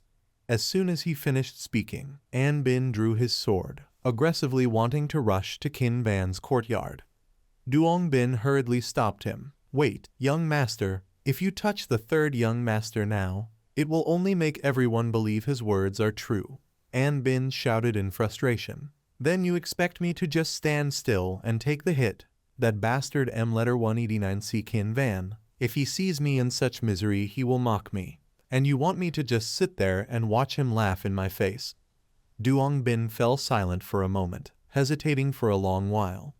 At last, he suggested, "Then let us move on that place. The third young master said guard Cam tried to kill him. If that is really the case, then everything has become easier." Hearing this, An Bin froze, a trace of confusion flashing in his eyes. Duong Bin slowly continued, "That place of guard Cam, they are very strict when it comes to killing. They even have harsh rules. Failure is taboo for assassin sects. Even a retired assassin is no exception. At all costs, they will do everything to complete the mission assigned." Therefore Duong Bin suggested that he should go there and say some good words with that place. The place he referred to was none other than one of the three great assassin sects of the Central Plains, Phi Sat Man. After hearing this, An Bin furrowed his brows in silence. Only after a while did he nod. "Fine." On the other side, in Qin Van's room, he was concentrating on gathering Kai into his danshin according to the secret manual. Yet no matter how hard he tried, the Kai would disperse as soon as it reached the danshin. Qin Van slightly furrowed his brows. His eyes filled with confusion. Why is it like this? Thinking of this, he immediately called out, "Cao To letter 1EA3N, Cao To letter 1EA3N, who was guarding the door, was startled and replied, "Yes, my lord, what are your orders?" Qin Van raised his head to look at him, muttering in puzzlement, "I am trying to gather Kai into my danshin, but the Kai keeps dissipating. Do you know why?" Cao To letter 1EA3N was taken aback. "What are you talking about? You have not even practiced martial arts once." Without knowing Cao To letter 1EA3N's thoughts, Qin Van at this moment felt that after just one night, his body was full of vitality. Could it be due to fortune? Right now Cao To letter 1EA3N really wanted to furiously question what nonsense Qin Van was speaking. But he was cowardly. He dared not. So he could only smile and ask, "Young master, have you tried testing it?" Qin Van asked suspiciously, "Test in what way?" "Test why the Kai dissipates when you channel it in. Now follow me." Cao To letter 1EA3N quickly suggested without saying more. "Fine. Best not to go against the young master's wishes. After all, he is still a child. At this age does one not always think oneself talented." So the two of them sat cross-legged on the ground. Cao To letter 1EA3N placed both hands on Qin Van's back, slowly speaking, "Pay no mind to me. Just focus on channeling Kai." Qin Van nodded slightly, then concentrated on channeling Kai. In just an instant, a stream of Kai emerged from his body. This startled Cao To letter 1EA3N. He found it too unreasonable. Qin Van really was channeling Kai. Moreover, his blood was very pure, so the Kai did not get blocked. If not for some internal master with profound cultivation nourishing his acupoints daily, how could it be like this? Cao To letter 1EA3N tried to probe into Qin Van's danshin. He felt the boy was truly a peerless prodigy of the ages. Only the process was somewhat difficult. Cao To letter 1EA3N was sweating profusely but still could not manage. He sensed something strange, something cold and eerie. Just then, the Kai within Qin Van's body repelled Cao To letter 1EA3N outward. Qin Van helplessly sighed. As expected, it dissipated again, Cao To letter 1A3N asked doubtfully. Young master, did you feel it? Qin Van glanced at him and spoke seriously. Tell me the truth, is it really that I cannot form gathered Kai in my danchan? Cao To letter 1A3N hesitated for a moment before awkwardly saying, to tell the truth, it is indeed so. I sense something bizarre near your danchan, but I cannot tell what it is. Hearing this, Qin Van frowned. Then, could that be the cause? What should I do? Must I give up learning martial arts like this? As he was pondering, Cao To letter 1A3N suddenly muttered doubtfully. Strange, it dissipates all true Kai. It seems that Kai is not the usual kind found in the danchan. What kind of Kai is it? It feels opposite. Qin Van silently listened, as if catching the crucial point. He frowned and muttered, opposite. Cao To letter 1A3N was startled, quickly waving his hands. Ah, that was only my speculation. You need not mind. But Qin Van ignored him, still silently contemplating the essence of the word opposite. Thinking again, true Kai is very warm, while death Kai is cold, is it not? Thinking of this, Qin Van immediately said, no, I think Cao To letter 1A3N you are right. I need to channel Kai in reverse. These words made Cao To letter 1A3N panic and stop him. No, young master, wait. You will fall into deviation. Yet before he could finish speaking, a stream of fresh red blood wrapped tightly around him, dragging him toward the door and sealing his mouth. It was Than Lin taking action. She smiled evilly and said, do you want me to help you shut up? Then she looked at Qin Van and laughed wickedly. Foolish mortals, you will lose your life for your ignorance and recklessness. If a spirit familiar kills its contract master, then Than Lin would obtain the body. Once the contractor dies, the pact with the spirit familiar ends, and she would no longer be bound. At this moment Than Lin was overjoyed. She had not expected to be freed earlier than planned. When Qin Van dies, his soul will vanish, and she will personally tear him apart. At the same time, at HU letter 1AC7 Hia Hall, a stranger appeared there. That person introduced in a deep voice, I am a sorcerer of QU letter 1EF7 Lin Pavilion. I am Sak. Lady TH letter 1A1CH narrowed her eyes to observe the newcomer. M letter 189 TH letter 1A7N. The sorcerer is dead. Yet only one was sent here. Hearing her voice, she seemed to be a young woman. And why did the Sak even bring M letter 189 TH letter 1A7N's corpse here? As if knowing Lady TH letter 1A1CH's doubt, Sak slowly explained, I brought M letter 189 TH letter 1A7N's corpse here to avenge my junior brother M letter 189 TH letter 1A7N who was killed. Lady TH letter 1A1CH frowned upon hearing this. Junior brother? Then that means this woman is of higher rank than M letter 189 TH letter 1A7N. Thinking so, she immediately nodded and replied, fine. At this moment, Sak slowly spoke again. Furthermore, there is one matter I must do. Lady TH letter 1A1CH asked suspiciously, what matter? A vicious glint flashed in Sak's eyes, her tone full of murderous intent. The third young master, I must kill him. Lady TH letter 1A1CH sneered upon hearing this. She smiled with satisfaction and said, honestly, at first I could not believe it, but now I like you. Good. Sak saw her agree and also nodded with one word. Then, in her hands a hand seal began to form. In just a moment, M letter 189 TH letter 1A7N's corpse suddenly opened its mouth. Sak continuously chanted incantations, decree of the Northern Emperor, command the evil spirits, as the law decrees. As soon as the words fell, she raised her knife, then stabbed straight into M letter 189 TH letter 1A7N's corpse. A pale blue Kai instantly surged out. Seeing this, the faces of Lady TH letter 1A1CH and her servant showed fear, because on M letter 189 TH letter 1A7N's corpse suddenly appeared horrifying tumors. Moreover, from his mouth began to stretch out hands. They were no different from resentful spirits, charging madly. Not long after, they had already rushed out of HU letter 1EC7 Hoa Hall. Their target was Qin Van's small courtyard. They frenziedly charged straight into the room.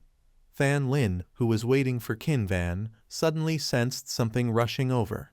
She quickly turned her head and immediately saw countless hands. They were madly charging toward Qin Van.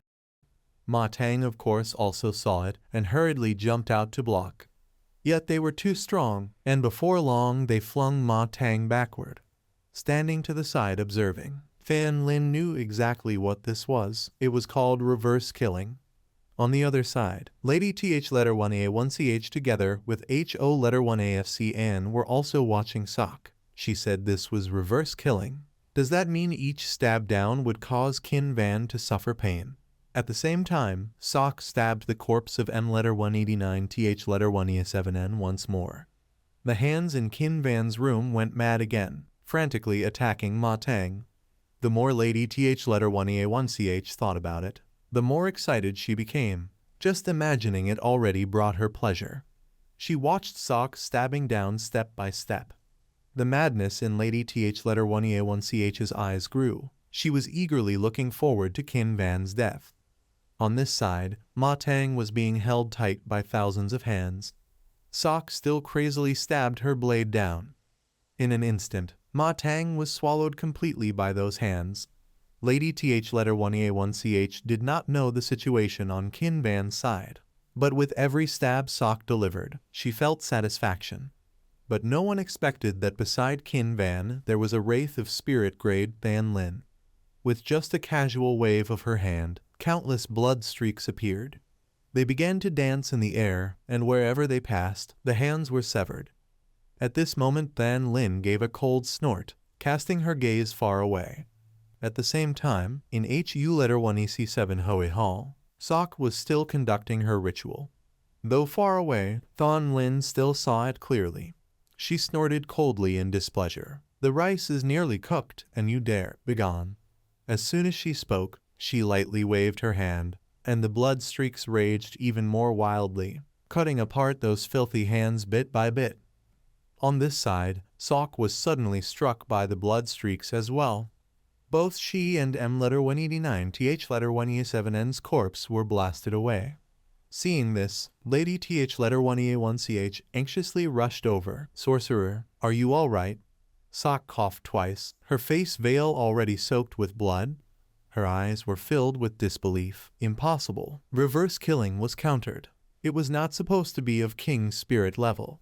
Thinking this, Sok lifted her head and said to Lady Th letter 1EA1CH, "Madam, I think I must be paid more silver."